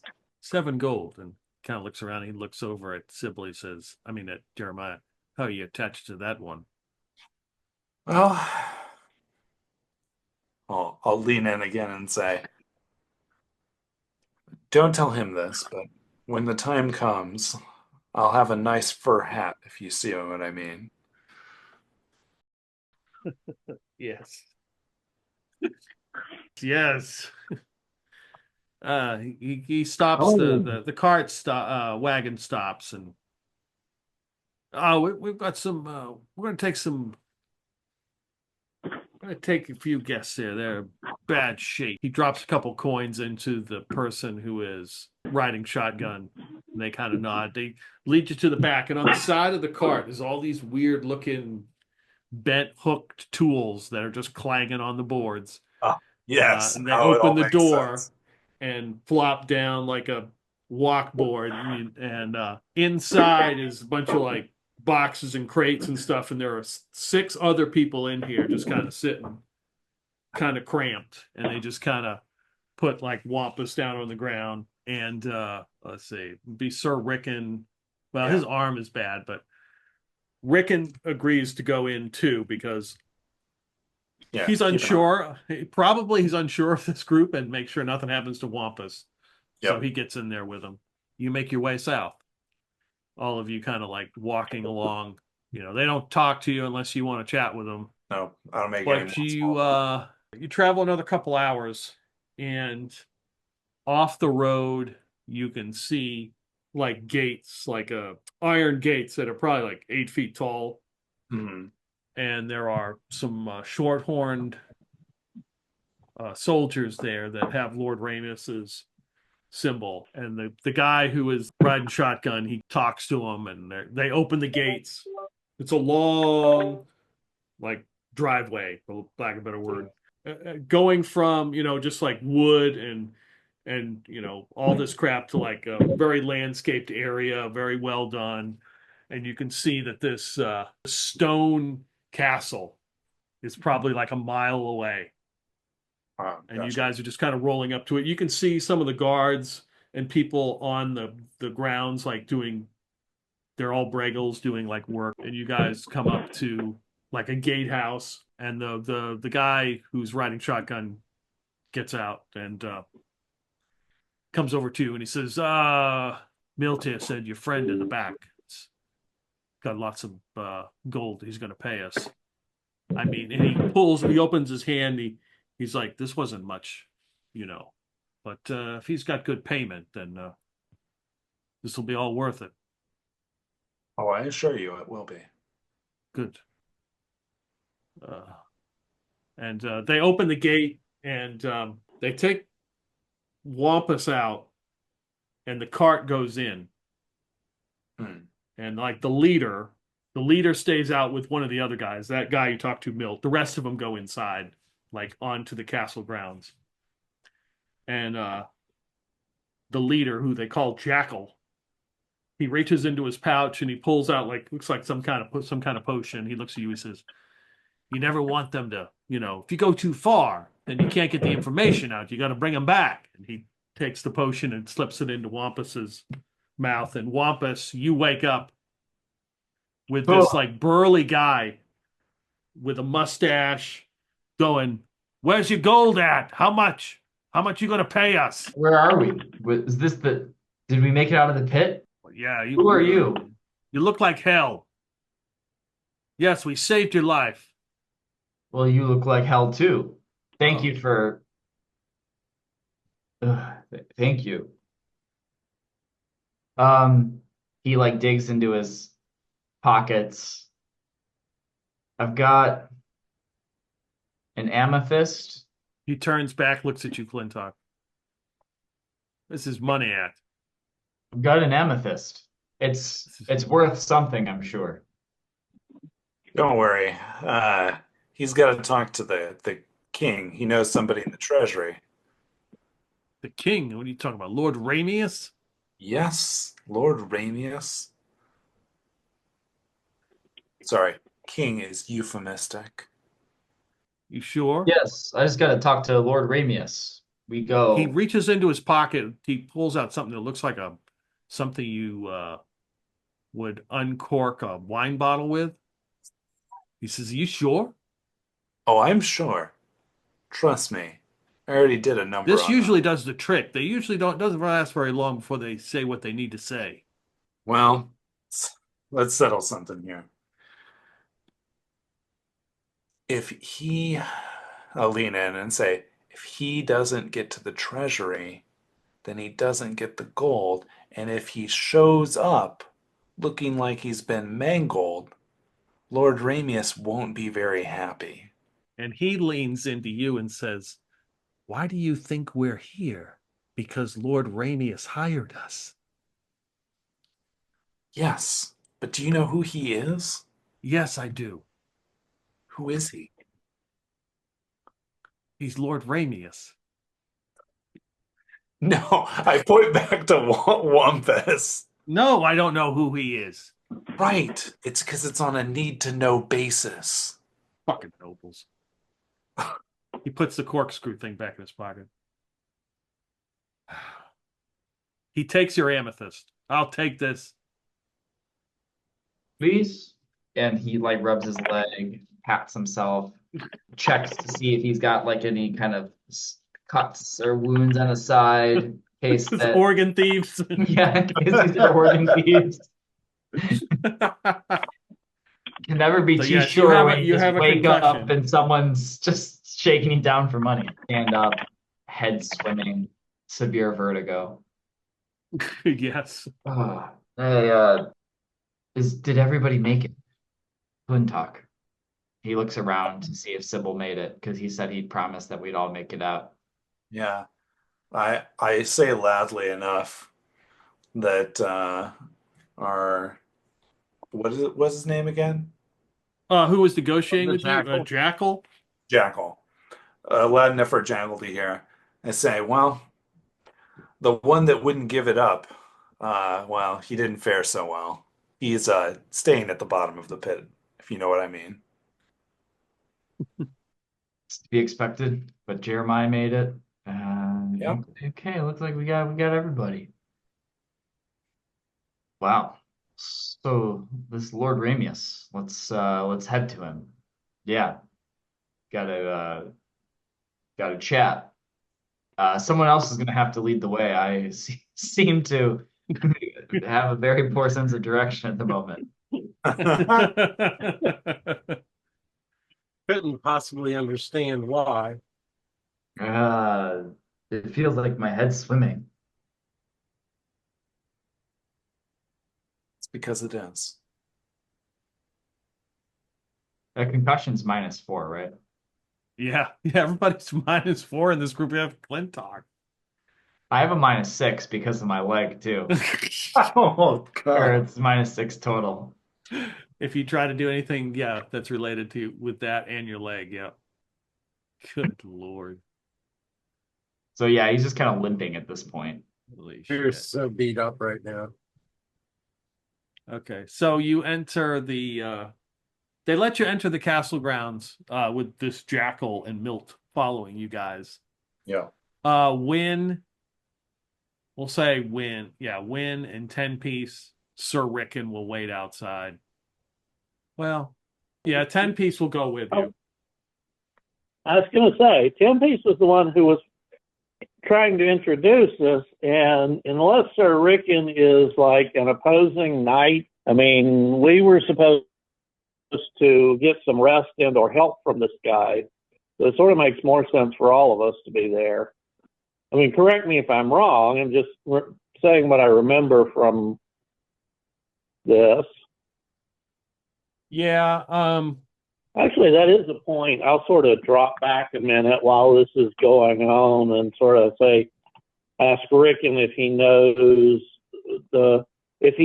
this Lord Raymond or whatever his name is, and what his rep is like. Since Rickon is the local guy, he would probably know Right. about the.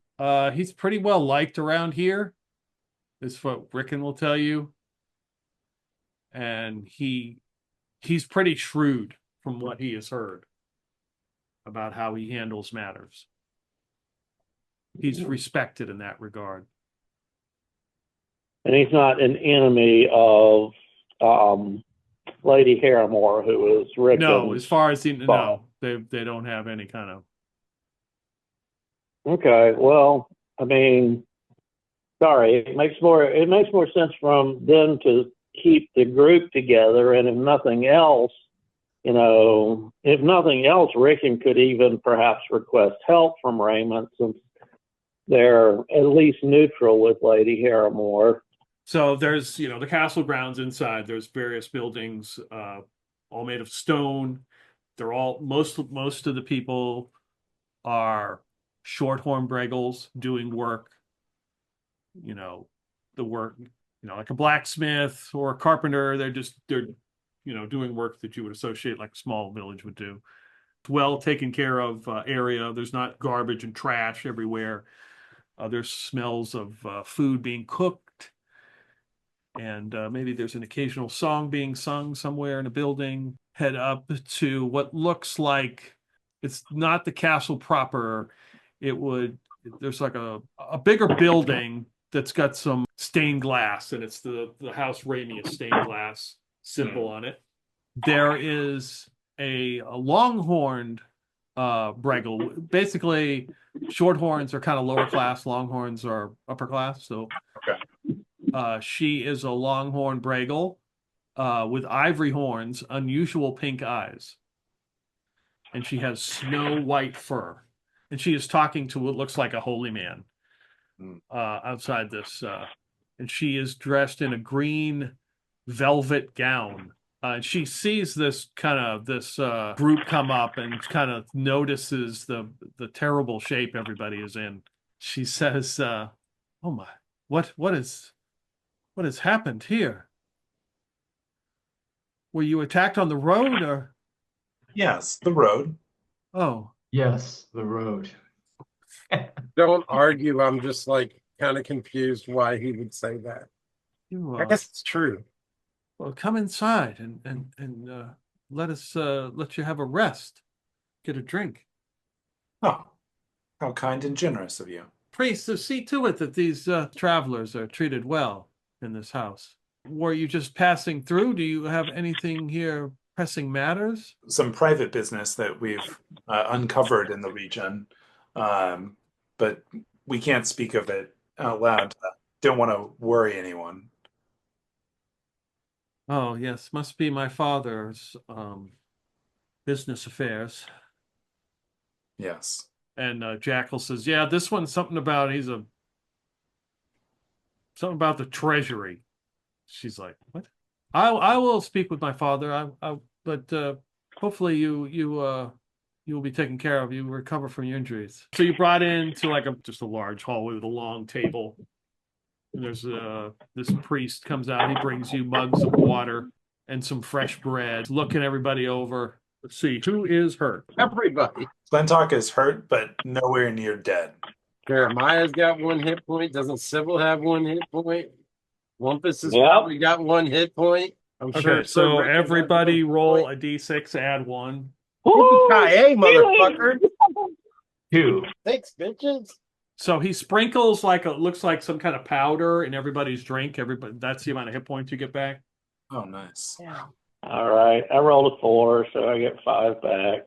Not full, but definitely happier. Not dying imminently. All right, well, is the Jackal in here with us, or is it just us? Yeah, Jackal and Milt are in here. Feels so much better. Oh. Thank the guy who healed us. Thank you very much. Oh, no problem, friends. Rough shape. Now look at the jackal and I say, and thank you for helping us get here so safely. Yeah, my pleasure. Jackal's not getting his money. He's probably a little irritated. So another short longhorn Bregel comes in, and he's wearing a fashionable aquamarine tricorn hat Uh-oh. Hat envy comes up? with a matching jerkin. You see the priest stand at attention. Lord Haran, yes, there were some guests. He kind of looks around. He kind of looks at you guys like, doesn't know who the hell you are. He looks at Jackal and Milt. He says, what are you doing here? Father does not want you in you are not in your appointed area. But we've got some business. He points over at Wampus. We have some business with this. The business will be taken care of. Jackal, You're not to be. we'll find you in just a little bit. We're going to need a private conversation with Lord Ramius. Take care of it. He's like, wait a second. He's like, the guy's like pushing him out the door. Wait. And they leave. He's going to be a problem. Well, yeah. About an hour passes. You guys have eaten and just kind of rested, and the door opens.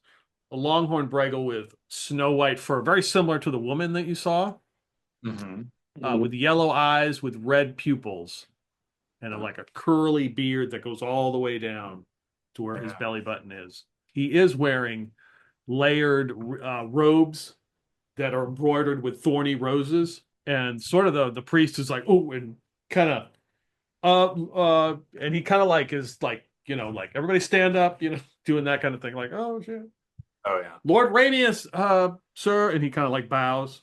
Yes, Severance, thank you for your work. I was unaware that there were additional guests that were brought in this morning. There was somebody spoke of the treasury, but I'm unsure of what this meant. Please, A man by the name of Jackal was, I don't think he is savvy in these kind of matters. It is. Did anyone bow when I showed up other than my servant? Wampus bowed. Oh, He bowed, Oh, yeah. but not because he meant to, but because his head is hurting. Oh, yeah. How did he feel about Otter bowing to him? Yeah, absolutely. No, Sybil would have bowed if she saw the priest bow. It's like, let's not be stupid here.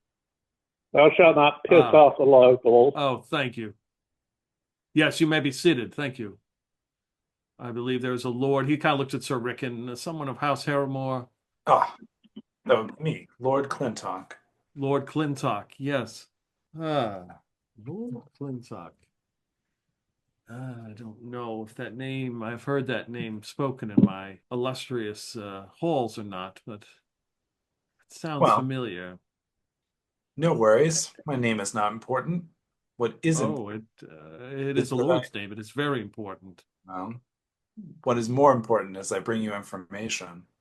I assume you know of, what was the other lord who we saw the insignia? Lord Malbleet? Oh, yeah. I assume you are more than familiar with Lord Malbleet, yes? Yes, my elder half-brother. Wow.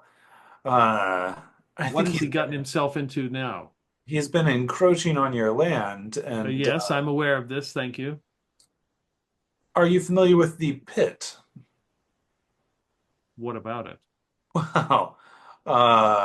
He has been taking people from the road and keeping these monsters that he's feeding people to. He's feeding them? Well, his servants are. They were in his regalia. How did he find out about this? Well, let's say we happen to fall into this pit. That would explain your current states. Yes, it would. Yes. Tell me, is it a formidable creature? Oh, quite. Oh, delightful. We barely made it out alive. I see that. It had. Particularly, I barely made it out alive. It was the size of a bull. It had the head and the tail of a snapping turtle. Yes. And the legs of a boar. music to my ears. Yes. You know of this creature, then? Yes, I do. You have the look of someone who dreams of it every night. And Draw you a map to it if you would I do not need a have map. it. I know the location of it very Ah, I well. see. I see. I have posted signs to keep those away from it, but there are always those who wish to enter the pit seeking its hoard. Yes. Well, we happened to wander through an illusion that trapped us there. This is most disturbing that my elder half-brother has decided to lay claim to this.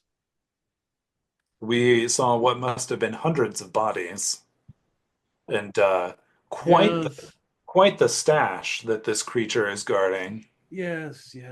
The rumor is it must be sedated. Ah, yes.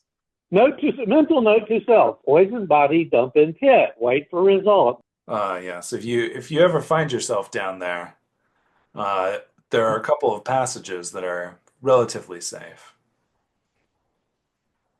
Do you recall them by can you recall them? Could you write them down? Oh, yes. I could not only do that, I could make you a map. That would be wonderful. I'm unaware of all the entrances. And who knows what work has been down there by my elder half-brother. Regarding the matter of the treasury, those fine fellow revived me, and Right. our current state of financial affairs does not meet their desired reputation or their desired price. So perhaps we can exchange this information for some gold. So what you're saying is you lied to them, and you're hoping that the information that this Lord Clintock has would be enough for me to pay them or pay you, and that they wouldn't cause you any more problem. Well, when you come to We were somebody, warned. when you come to and somebody has a wine opener in front of your face, I think it's fair. I think it's fair to do what one would to protect oneself. You made a wise choice. They have their ways about extracting information. That's why they're here. Yes, but it sounds like this information is of value, and my services to this group is also of, he looks around, of value. So I think it could be an even trade. I think this is a matter that is, the information that you've provided me is of valuable importance. This creature, known as the Bicorne, could be a valuable instrument in war.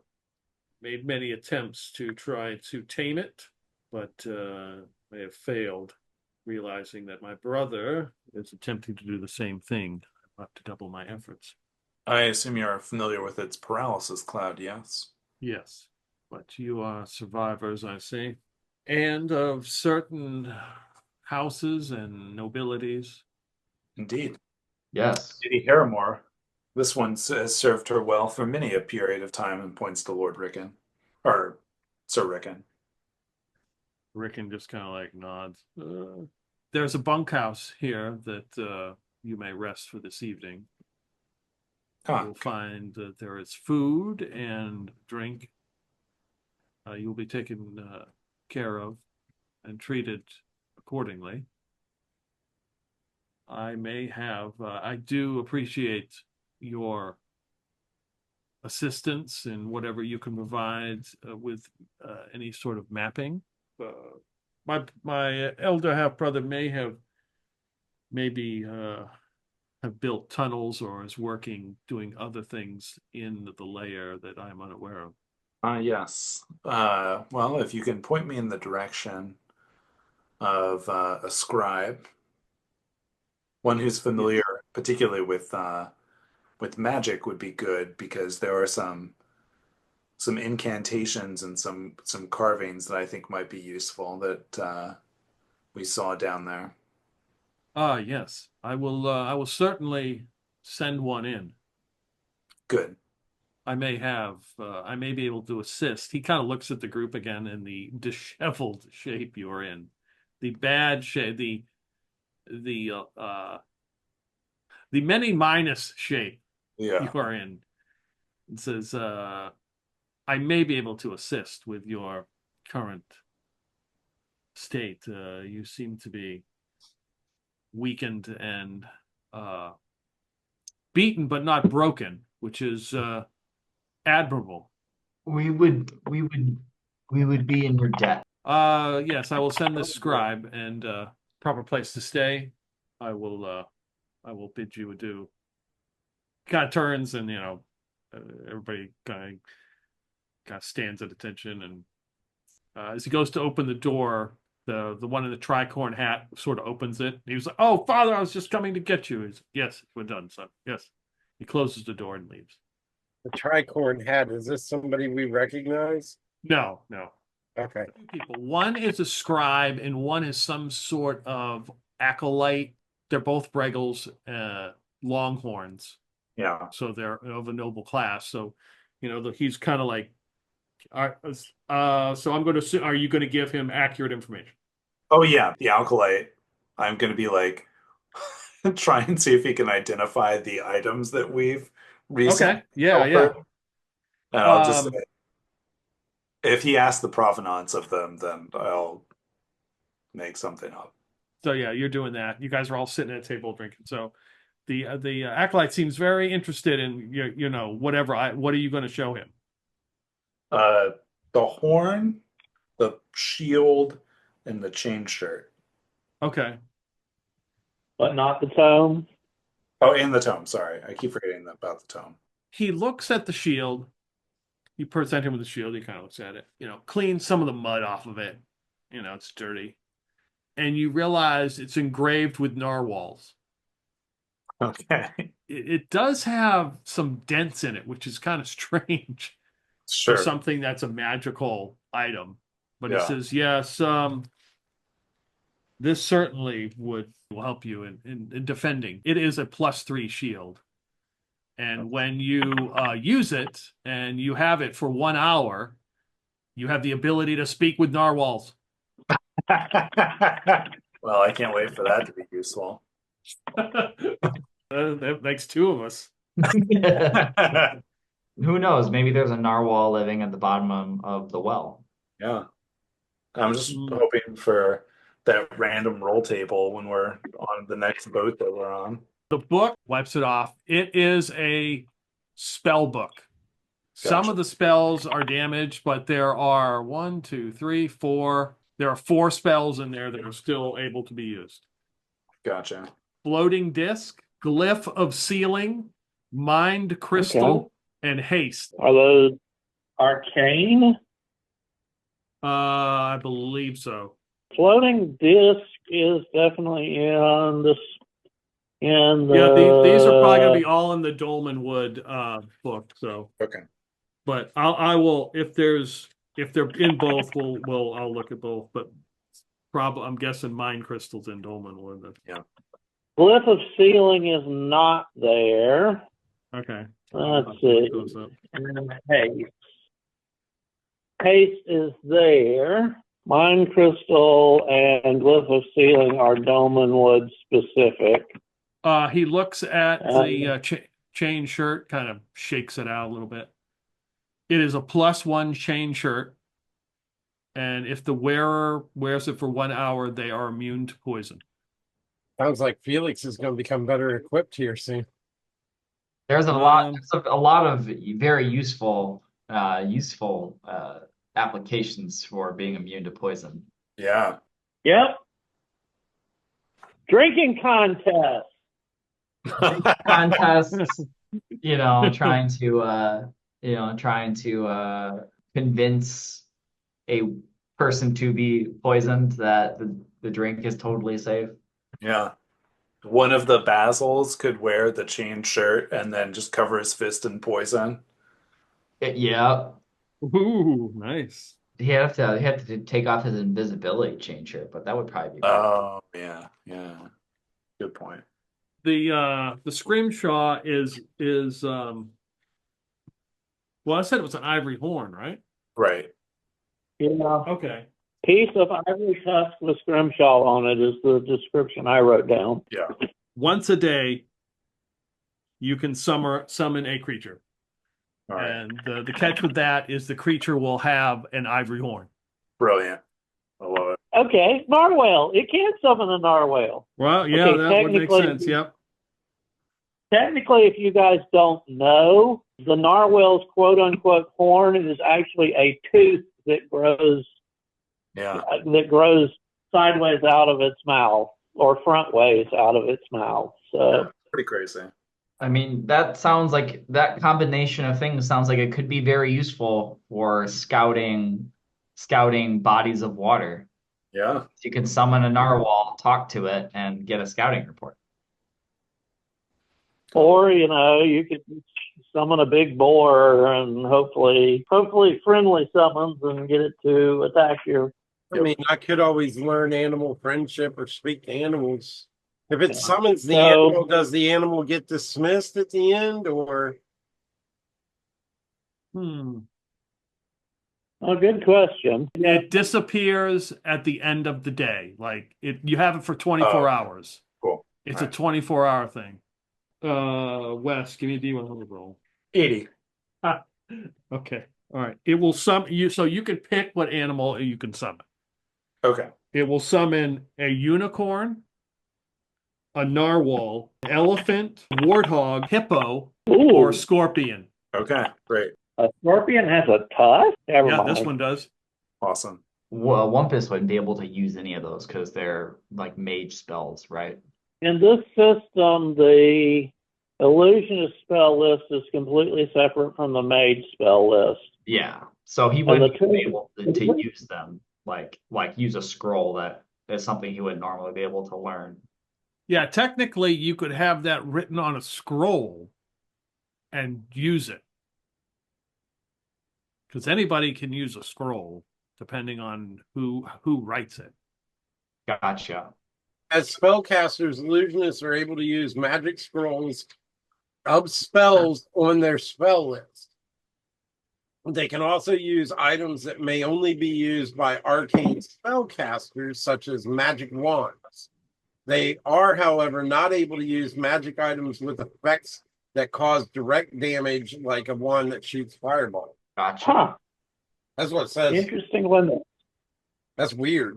Yeah, they're leaning hard onto the you must be an illusionist, not a fireballist. Yeah. I send illusionary fireballs at you. You take psychic damage. So yeah, Sybil can definitely use the spell book, although there's only one spell there that's low enough level that she can transcribe, but she would need to transcribe it. And unless I'm wrong, Sybil's the only one in this group who can use the shield too. Can Clintock? Have I seen Clintock with the shield? I don't think I have. Druids can use shields. Thieves can't. Can druids use metal shields though? Is this I don't know. Leather and wooden shields. so? Is this a metal shield? It says, yeah, I think so. Yeah, it's a metal shield. Okay. Tinted. Oh yeah. So Sybil doesn't say a damn thing, but you turn your head and look back, and suddenly that tome and shield are in her possession. Any other items they need to identify? Let's see. My black pillow can, but I mean, I think I know it's got flying, but Yeah, it gives you the ability to fly. I don't know if it's got anything else to it or not. No, I think that that's just it's that. I mean, that's I'll a give pretty you specs powerful. on That's a pretty powerful cloak. Yeah, 5 turns once a day, flying, Okay. and I have to save both hands. You had me Yeah. roll last week with a number of turns. So how many hit points you get back from rest? Was it T3? I think that's what we've been using, but I don't know. Unless there's anything else you want to do the rest of this day. I think Wampus doesn't want to do anything for a week. Which day of Simswald is this, by the way? It's Harchment? the first day of Harchment. Yeah, 1d3. Okay. Okay. So roll 1d3 and then add a d6 because the priest will give you some more of his powder to drink for the evening. Woo-hoo! All Thank right. you very much. Well, I got another 6 I'm on that die. And I got a 5. I'm up to 4. Does it do anything about our minuses, or are we still? Do those slowly go off, or are they? Or do Yeah, they? okay. So yeah, the next day. So if we just jump to the next day, as you guys are rested here, let's see. Jeremiah has a concussion that will last. The effects will last for 23 days. Wow. Sybil is a mangled right arm that you'll have 18 days of that injury. Timing on the minus. I mean, The minus will leave like this next day. It's kind of like 24 hours, sort of, but the next day you'll be. It's not negative. It's like -2 to when you use stuff with your arm. okay, so can't really. Okay, Sir Rickon has blood loss for 8 days, and Wampus. 10 days. Poor Jeremiah. Him and Zofan will have a lot to talk about. yeah. They're like comparing scars. See, I got this one. Yeah, this is Jeremiah's second. I mean, Karn's had a couple. So you guys all wake up the next day, still kind of in a rough shape. So, but technically today is the second day of Parchment. Bad news is she's right-handed. It was even in the description, so she's going to attack at -2. But the good news is that means she can use that nice new shield on her left arm. So Wampus and Sybil, you are both advanced to the next level. All right. Woo-hoo! And I thought Wampus wouldn't go that far. Level 4. Woo-hoo! So everybody, there's no random magic items that you have. Wait a second. There is a magic item that somebody hadn't identified yet. I knew there was one. Oh, I have an astrolabe, but I don't know if it's magic or not. It is not. I mean, and from the maze, I picked up a petticoat and a bell, but there was no indication that either of those was Those are magic. not magical. Yeah, thought not. We're getting warmer. I mean, I don't know what Wampus or Clintock picked up. No, you picked up something else. I picked up those caltrops. No, that's something else you picked up. I don't think I picked it up, did I? Yeah, you did. Yep. I did. All right, let me see here. I just wrote down Jeremiah gets an astrolabe, Sybil a bell. Didn't you pick up a lantern? An empty a strange Yeah. empty lantern. Yeah. Yeah, I did. I put my candle inside of it, didn't I? I told you if it was a lantern, it's obviously missing pieces. Yeah, that's right. I didn't write that down. That was my stupidity. The acolyte would say, "Oh, that's magical." I'm shocked. Perhaps you could tell me all about it. Yes, I can. It actually doesn't emit any light. Once a day, with the magical incantation, magical word, it will produce wind wall with a 10-foot wall, 60-foot radius, and it moves as you move. Basically, you are the center. And anyone attempting to pass through it must do save versus spells. It lasts one turn. Because I remember picking it up now that you mention it. Yeah, I wrote it down that you grabbed it. And I stuck my candle in it to see what it would do. Right. Save versus spells to pass through, and if they fail, they just don't pass through. Is that Correct. the deal? Yeah. Yep. Wow. Nice defensive item if you can get everybody inside. So, and one turn's 10 minutes? What? Yep. Yeah, it lasts 10 minutes. That's a Okay, long I said it time. wrong. It's a 10-foot radius, so that means 20 feet across, right? Yeah. Yeah. And it is a 60-foot tall wall of wind. Wow. And it is centered Well, on the lantern, so you can walk for those, you can walk, you cast it and you just walk with that thing and it will follow you. Or you could, be the only one in the middle. Nice defensiveness. Yeah, that is a hell of a defensive item if you can set it up right. But if they say word versus spells, then that is cool. I'll put that on this. And I have to learn how to use the astrolabe. I probably spend a lot of time trying to play with my birds too, but Yeah, I mean, if there's anything you guys want to do here this first day, full day here on the grounds, there's really not a whole lot to do, but Get a freaking bath! yeah, you could probably get one of those. Yeah. Sybil's a woman who's been tromping around the woods, getting dirty, bloody, chops thrown around, etc., for a freaking week now. So get a bath, clean up the equipment. Yeah. And clothes, maybe clean up that petticoat that she picked up and make sure it fits. And Pete, does the petticoat have a description, or can I go out on the web looking for a random petticoat description? All I have is red petticoat. Did you picked up the sack of garlic too, didn't you? Yep. Why is it special garlic? Something I wanted to ask you about with otters, because some of the otter folk that I find, some of them have claws that do 1d4, some do not. Is that something I have or not? Yeah, I mean, if we get to that point, you could do claw damage. That was something that I wrote down to ask you about. Do we have darts in this system? Like a throwing dart? Yeah. Yeah, we have, I don't know if we do, but there are darts, yeah. I think Jeremiah doesn't want to use a sling again. I don't know why. I have no idea why he wouldn't want to use it. He might try. Darts are usually what, like a 1d3 or 1d2, kind of like a sling anyway?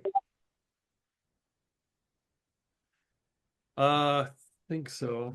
But he'd like to have something that he could throw a few things of, at least try to do some kind of range damage if he can. The sling's not exactly the most potent weapon anyway. Oh, I don't know if I could use something like a dart as a druid. Wampus isn't just generally Wampus is so beat up that he's probably just going to be resting as much as he can to try to recoup. Okay. Maybe like take some walk around the grounds or something. Yeah. He might he's not going to be like a shut-in though. Like he would go out, he would like talk. He would like talk, okay. See who he could talk to and like just kind of to learn who people are, try to learn a little bit what the operations are around it. Yeah, kind of get a lay of the land. Yeah. It is a windy, cloudy day here at the outskirts of Castle Everdusk. All right, so Wampus you're going to walk around the grounds and talk to people. Yeah. Anybody in particular you're seeking out? I guess the information and this might have been covered and I just don't remember it, or like I wasn't here because I don't remember a whole lot about Castle Everdusk. And no, it's the first time you've ever heard of it. So, okay, so yeah. What he would be trying to figure out, like he's not sure who he doesn't have like a goal, like a specific person that he'd be talking to, but he would be trying to figure out like who are like typical allies of Castle Everdusk, like of Lord Ramius, who are like what are the day-to-day goings ons, like are there like what does their military look like kind of logistics, to know, like kind of get a sense of what sort of power they are in okay. There's a decent support staff that keeps the grounds fairly trim and clean. You see a few guards, not many, like in the area that you walk around. There's a lot of day-to-day activities going on. So to one of the support staff, Wampus would go up and while they're gardening, and excuse me, I was in a rough shape when I arrived last night. Can you tell me what area of the castle this is? Oh, these are the well, these are just the common grounds, they're called. Basically, where as he kind of points to the various buildings where just the day-to-day activities get done. I see. I don't see many guards here. Is that usual? Oh, they're patrolling the outskirts and the various points of entry.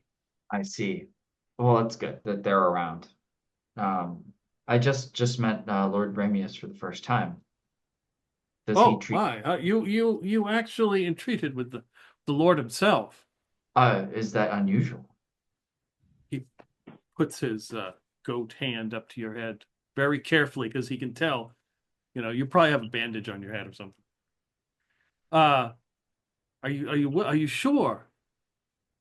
Oh, I'm quite sure. My, you must be of some important station to actually speak with the Lord himself. It's important, yes. Lucky, yes. Lucky to be here, alive, yes. But the Lord's kindness is through the Lord's kindness we're able to. My companions and I are able to stay here in the common grounds and recoup rest for a bit. He seems a kind fellow and he's done us a great service. I was curious how he treats the staff. If you are happy here. Oh, as he's about to say something, the longhorn Bregel woman who you saw yesterday in her green velvet gown kind of comes into view, and she says, we treat our staff very well. Don't we, Ellis? Ellis says, yes, of course, lady. I was just about to tell the good sir here. And he says, my lady, yes, yes. He kind of nods like, I need to get back to work. Stop chit-chatting. He Of goes course. back inside. She says, my, you look. Now, I don't want to be forward, but you look rather dashing. Yesterday, you were in very rough shape. But you've been cleaned up and Well, your hospitality is as much has as much to do with that as my looks, I'm afraid. But you yourself, and he like grabs her hoof because she's a Bregor, and he kisses her hoof. her hand. They have hooves on their feet. Oh, I thought they had like hand hooves too. no, there was one city that they had a hoof for a hand, I think. Okay. Different people did, but no, she does not. She does not. And he grabs her hand and then kisses it. Oh my, thank you. Oh well, I don't think I caught your name yesterday. I'm Winston Salazar. They call Winston. They call me Wampus Slee. Wampus Slee, a man of many names. Winston Salazar. So good that the Sybil is in the room studying her new acquisitions. Otherwise, there would be so much. You are not a lord? Unfortunately, I have not been granted a lord title as of yet. No, it is reserved for our Lord Clinton. Oh, yeah, yes. But find those lords a bit pretentious. At least the They ones that are- I have to come in contact with. They can be. As anyone certainly can. But tell me about yourself, milady. What is your role here? What do you do? How are you related? I am in charge of the grounds, the common grounds, as it's called, outside here, the castle. Make sure the staff is well taken care of, and they are doing all the things that need to be done to make this operation work to the best of what my father asks. And they are treated well, I can assure you. And her she has white, snow white fur, very similar to her father. It's like very striking. How many siblings? Are you the only child? Are there No. other radii? I have 3 brothers and 3 sisters. Do they all work at the castle? Or they all work at the castle, or are they off? A few. There are two that are out into the world, we would say. I apologize for all the questions. No, I just found out about I'm very new here. well, I know yes, very little of the Ramius uh, stronghold and the family, and I'm curious to learn more. you are a very inquisitive nature. Now, when you dabble in such magics as I, then you kind of Oh, she puts her part hand of on your us. shoulder. Magics, you say? I was wondering. Oh, I did notice of the group that came in that maybe perchance you were someone who knew of the arcane practices. I didn't want to judge. I appreciate you for not judging a Winston by their cover. And witty. My companions and I have traveled around the Dolmen Wood and seen a fair bit of it, Hmm. though certainly not all of it. Where does Castle Everdusk sit in relation to, say, the Harrowmoors? Oh, the Harrowmoors, I believe their lands are north. Father did mention that you had a knight, Sir Rickon, I think his name was. Yes, he is a knight of Lady Harrowmore. Does Castle Everdusk ever treat with the Harrowmoors or Castle Brackenwold, or do Castle they kind of mind Brackenwold. their own Father, I affairs? know Father has made a few trips to Brackenwold, as far as I know. He doesn't treat with them at times, and on matters I am unaware of, diplomacy and things Of of that course, nature. I wouldn't expect you to be privy, or even if you were to divulge that sort of information to someone such as myself. I'm just curious who the alliances are in Dolmenwood. We're originally from outside of Dolmenwood. Oh, wow. Okay. To the north or south? Yes, it's hard to describe, but uh, It's understand. She kind of looks at you, gives you a look like, I understand your current state. It's okay.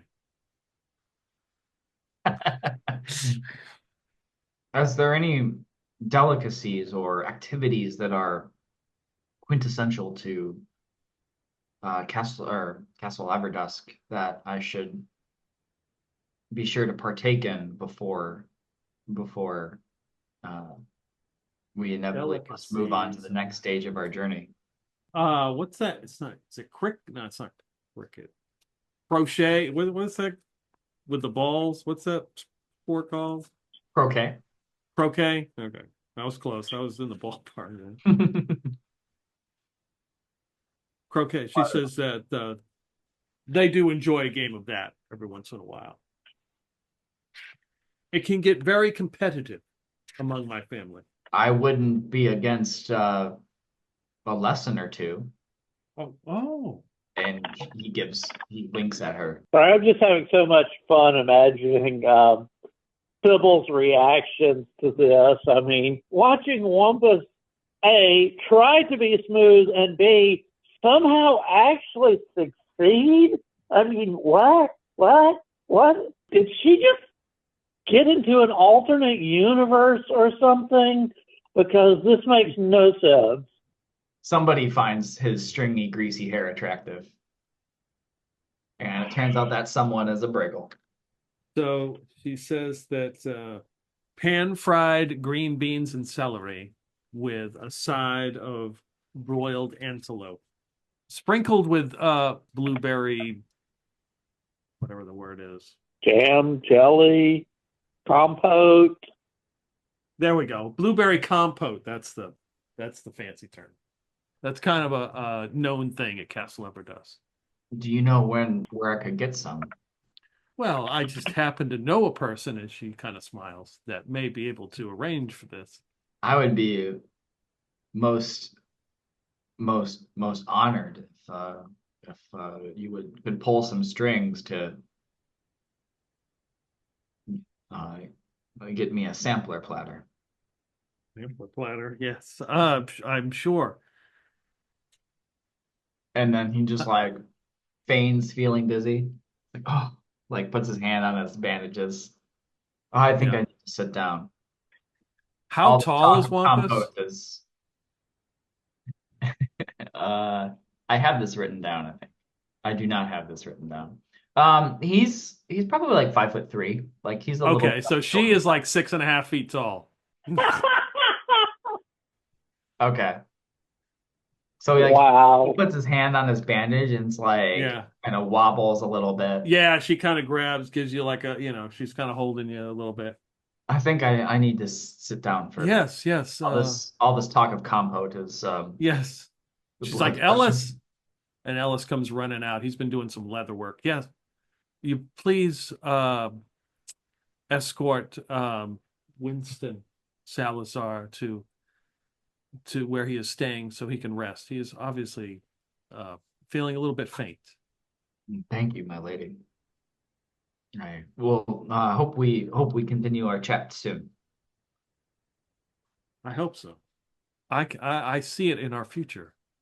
And with that, he'll take his leave. Yeah, you head back. What? Sybil is going to be doing with her day is doing her spell studying, and of course, like I said, cleaning the fuck up. We're staying here today is our plan, right? We're not adventuring forth today. No. Yeah, we're trying to rest up and everything. Yeah. So I'm going to wander around and find out if anybody, in the nobility has any pets. Do they keep cats that wander around in the... Sure. I mean, there would have to be a cat wandering about. I try to find the kitchen or the chef or anything like that. Or Okay. I'm going to see if I can find some cast off livers or something like that, some chicken livers or something. Yep, absolutely. And I'm gonna, I tried to pay attention, were there any cats around that were hanging around that might be in the royal chambers or something like that, and try to find one and tempt it to me with feeding it fresh liver. Yeah, I'm fine with that. You can. Trying to keep it from being distracted from noticing my bird that's up in the tree. Okay. And then I cast Speak with Animals. Oh, that's nice. There we go. A Kelly green with white spots cat. You managed to coax with some livers. Kelly Green. Well, that's not normal. Well, it is very nice to meet you, Kelly Green. As I'm petting it and giving it the livers. Oh, you could call me KG. All right, KG, aka KG. It's a pleasure to make your acquaintance. How do you like it around here? Oh, it's not too bad. Do you ever see the lord of the house around and about? Lord Ramius, meow. He's meow. He's around. Yeah, Lord Ramius. How does he treat people? How does he treat you? Oh, he treats KG real good, meow. That says a lot about a person. That the way they treat an animal is a good judge of their character. So you must think Lord Ramius is a good guy. Meow does. Do you ever see him doing anything not so nice to people that maybe didn't deserve it? Didn't deserve it, meow. Well, and I feed her another liver and I say, KG, sometimes there's criminals that a lord is bound to render justice on, and that might not be the nicest thing in the world, but it has to be done. But sometimes, some lords do other things, maybe not to criminals. He doesn't like his brother, Meow. No, he doesn't. Why doesn't he like his brother? Oh, he wants to take over the family castle, Meow. His brother wants to take it over, or your Lord Ramius wants to take it Oh over? no, the Lord, this is his castle, Meow. Oh, and his brother wants to take it away? Meow. Okay. So he might need some help with keeping the castle away from his brother. That's good to know. And what does he plan on doing about his brother? Well, Meow, it's taking away his lands, Meow. So he doesn't want to like destroy his brother or anything like that. He just wants to stop him from taking what's not his. Take away everything he has, Meow. Understood. As I feed it the last of the livers, I thank it. I say thank you, KG. That was very interesting. See you tonight, Meow. And then, as I leave with the bird, I have a short conversation with my bird, and I ask her for her name, and I think she would tell me that it's Marabella Satin. Yep, of course. And then I ask her if she can be, don't take too long because we're not going to be able to talk for too long. But can you fly up, ways and see if you can see any dangers nearby or in the surrounding areas? She agrees and takes off. Comes back, doesn't really notice anything. Nobody's planning on storming the castle or anything. No, like that? no. Okay. All right. Well, I got to find out my bird's name. Yep. All right. So it gets close to evening, and people are closing up their shops and getting ready for what they do at nighttime. And a shorthorn Bregel comes to your area, your bunkhouse, informs the three of you that you have been invited, casual sort of get together outside the castle grounds to partake in a game of Okay. whatever. Okay. Croquet, yes. Thank you. And some broiled antelope and green beans and celery and blueberry compote will be served for this evening's festivities. Well, first of all, the servant would kind of look you up and down and takes out a personal brush and kind of brushes you off and straightens your coats and kind of like makes you look appropriate. The priest, what was Severance, the Bregel comes in there as he sort of checks on you and redoes Wampus's bandage. And this is a big honor. I don't know how you manage this. You must be, you are obviously very important. I wonder how indeed. Wampus kind And of with Lord smiles to Lord himself. Clintock as well. Sorry. Do you know who will be in attendance? Oh, only very important. Those probably related to House Ramius and other nobles. Oh, very well. The servant kind of leads you through through the streets, past the various shops and homes of the workers, and past a gate with some guards into an open field that has a large, multicolored tent, huge tent. And there's some music being played very subtly and tastefully. And there is the croquet things have been set up, and the mallets are being, dusted, wiped down and set up. And there are various nobles that, well, you would assume they're Longhorn Bregels. So of course they're nobles. So you guys kind of stand out. And of course, Lady Berryl comes up and greets you, Wampus.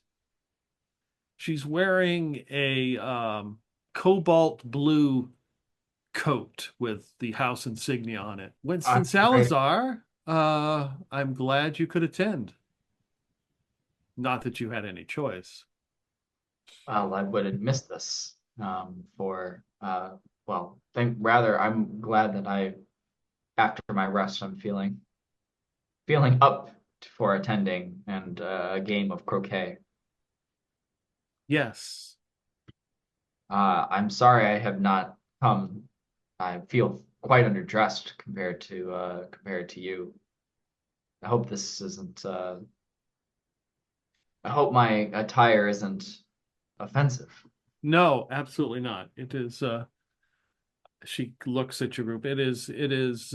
You have cleaned up rather nicely. In my head, the bandage is okay. Yes. Yeah. Yes, I think the priest has done a good job of taking care of you. Jeremiah's with us, right? I mean, the whole Yep. group's together. Yeah, yeah.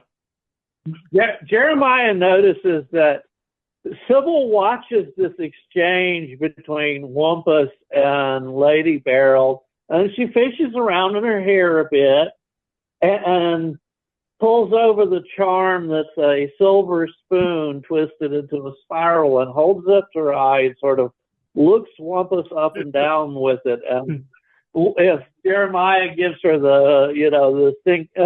odd look, she leans over and whispers to him and says, "I lost my river stone, which helps me see through glamour, but this works just as well.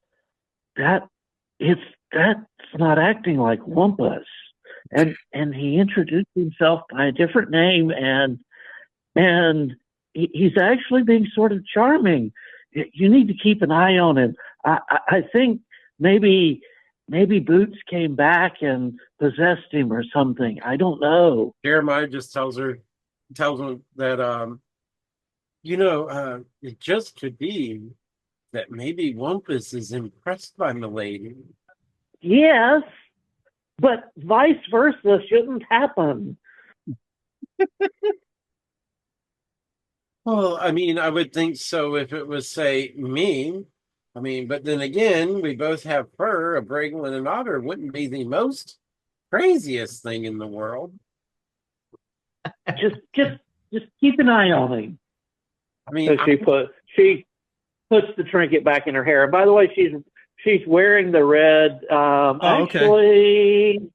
No, she's wearing the clothes that Clintock bought for her. A lavender petticoat with matching pantaloons. I bought back in Prigwort. Figuring that's probably a good thing to wear locally because it was bought locally, and hopefully the tailor knew what he was doing. Yeah. I mean, of all the things he's not poor craftsman. So she looks at the rest of you. I hope the accommodations are befitting of your station and that you have found everything you need here. Sybil does a little half bow, and your accommodations have been most gracious, lady.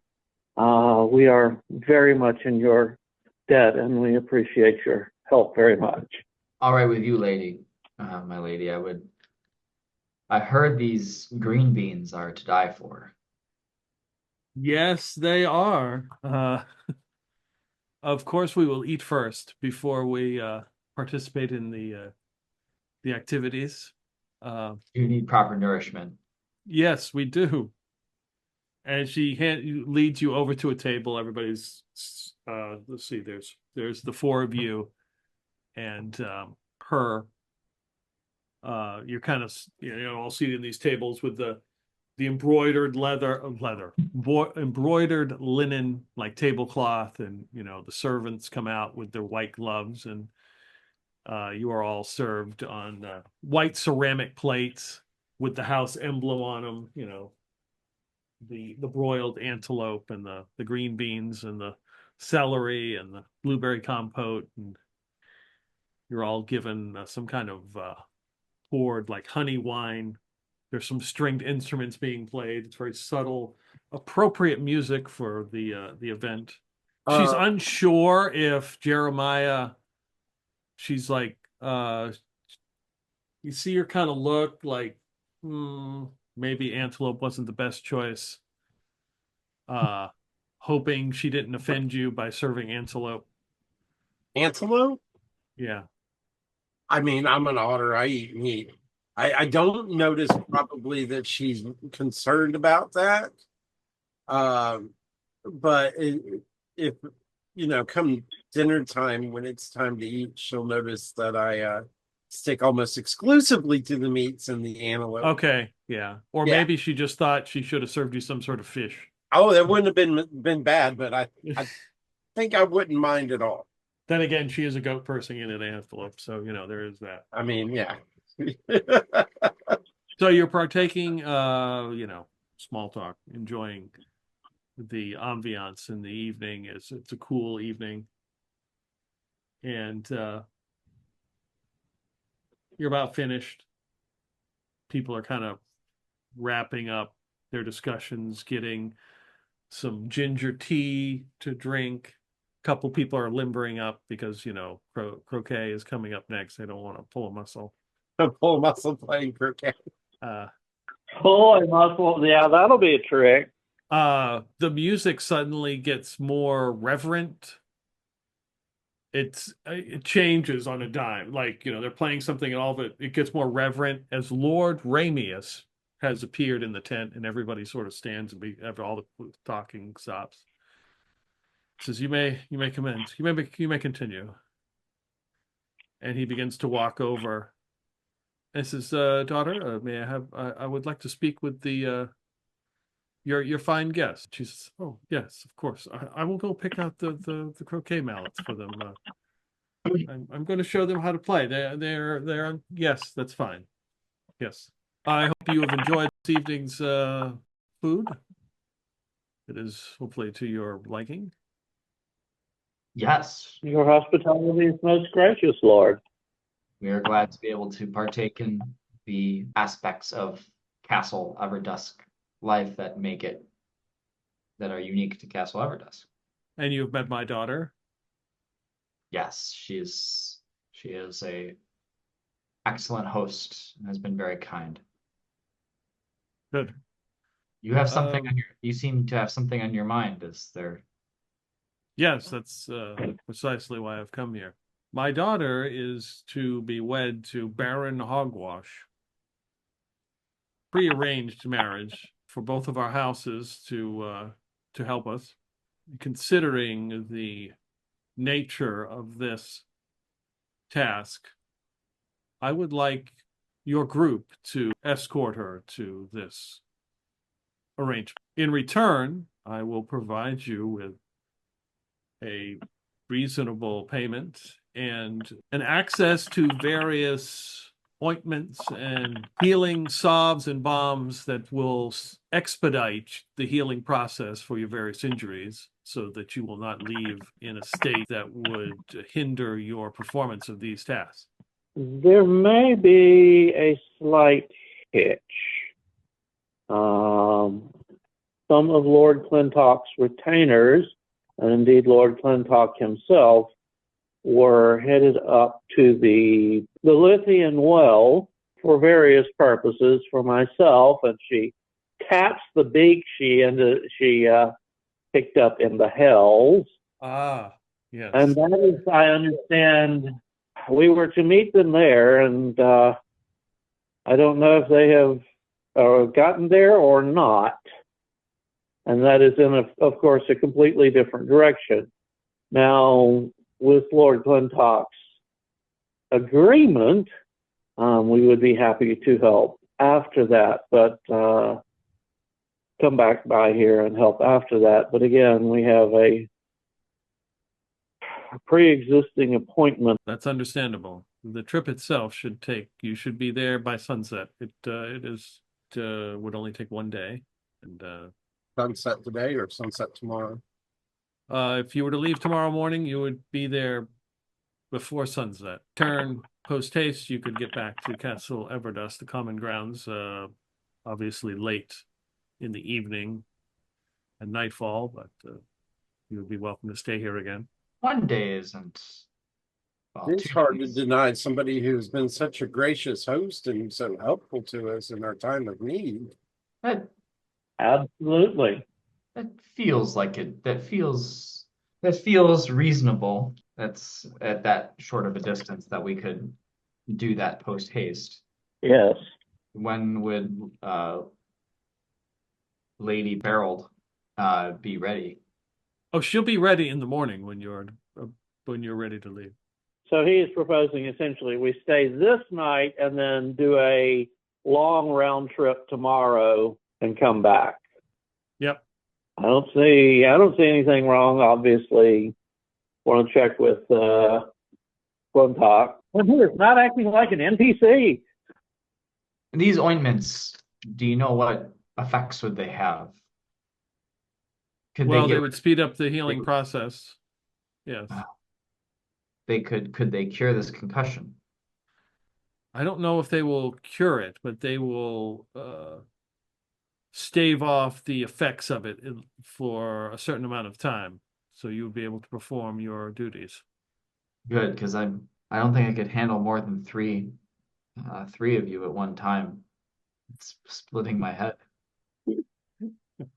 If that's the case, then this I see no problem with it. Of course, Lord Clintock is not. Is he here or did he stay back? I mean, he's off, chatting somebody up or something. We'll just have to confer with him, but I don't see it being a problem. I will let you think about that. Of course. He hands you like a piece of parchment. He says, if you are amicable to these, decides to do this, it's basically it's blank piece. It's folded up. It's a blank piece. Just put a mark on there and send it to me. If I find your mark, then we will proceed. If I do not receive, then I know that you are unable to do this task. Very well. Exactly. He wants us to take his daughter to. Baron Arrange marriage Hogwarts. with Yeah. Lord Hogwarts. Yeah. Yep, at High Hankles, and that is directly south from here. Yeah, he said, I mean, you can stay the night or you can just turn and burn and come back. He leaves, and all of a sudden the music changes to his departure music, and everybody says, stands up. He leaves the tent, and everybody goes back to their chatting and talking. And Lady Berryl comes over with some mallets, and she says, well, I hope my father didn't talk. Well, I guess he did. Hopefully, he didn't talk your ear off too much. But here are the mallets I have chosen for each of you. Of course, there seems to be one perfectly fit for everybody, like one that fits Jeremiah, like his height. Well, my lady, will you show us how it's done? Of course, I will. I'm the resident expert and reigning champion here at Castle Everdusk. So, what did my father have to say? He asked if we would escort you to castle or to Baron Hogwash. Oh, congratulations on your impending nuptials. oh, yes, of course. I almost slipped my mind, but let's not let those festivities get in the way. There are croquet matches to be had and won, and let us do this. As she begins to lead you guys over to the groups that are playing, and she saddles up to Wampus and she says, you will accept, won't you? The escorting me. It seems very likely that we will. Well, that is very good. She kind of gets closer and she kind of squeezes your arm. She says, you'll take me away, won't you? And that's a good place to stop.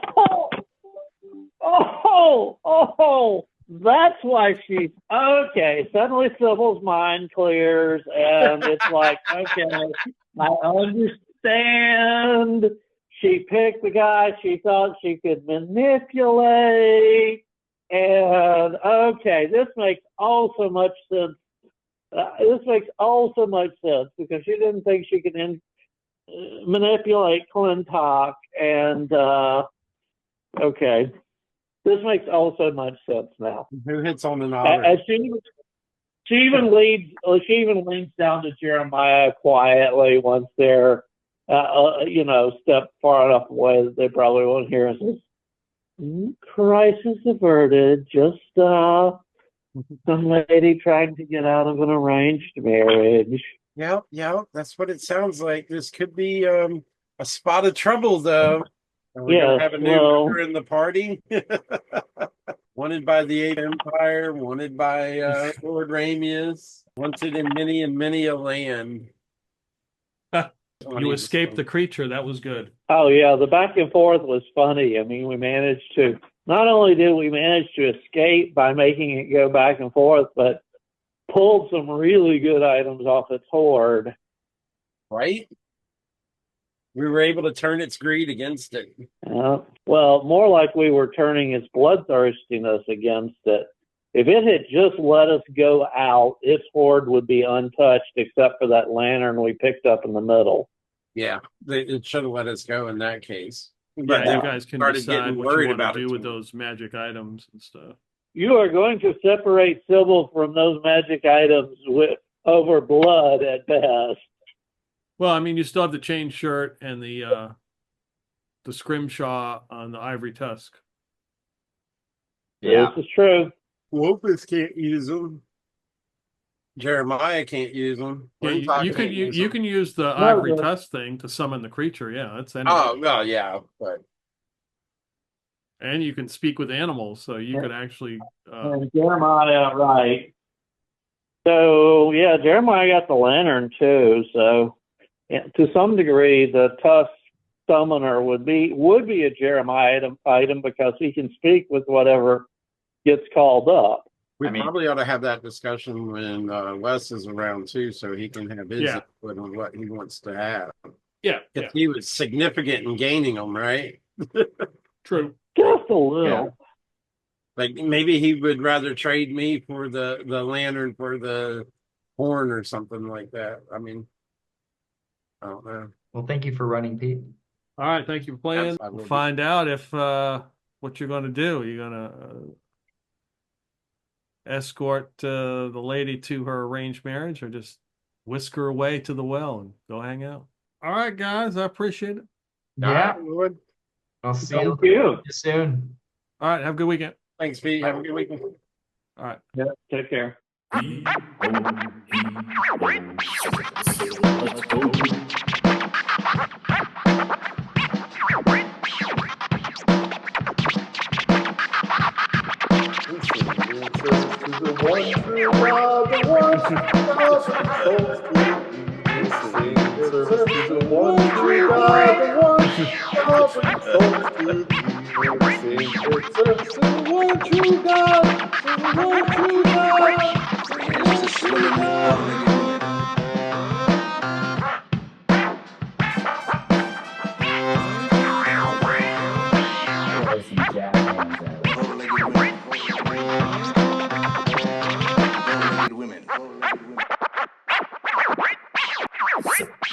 Let's go.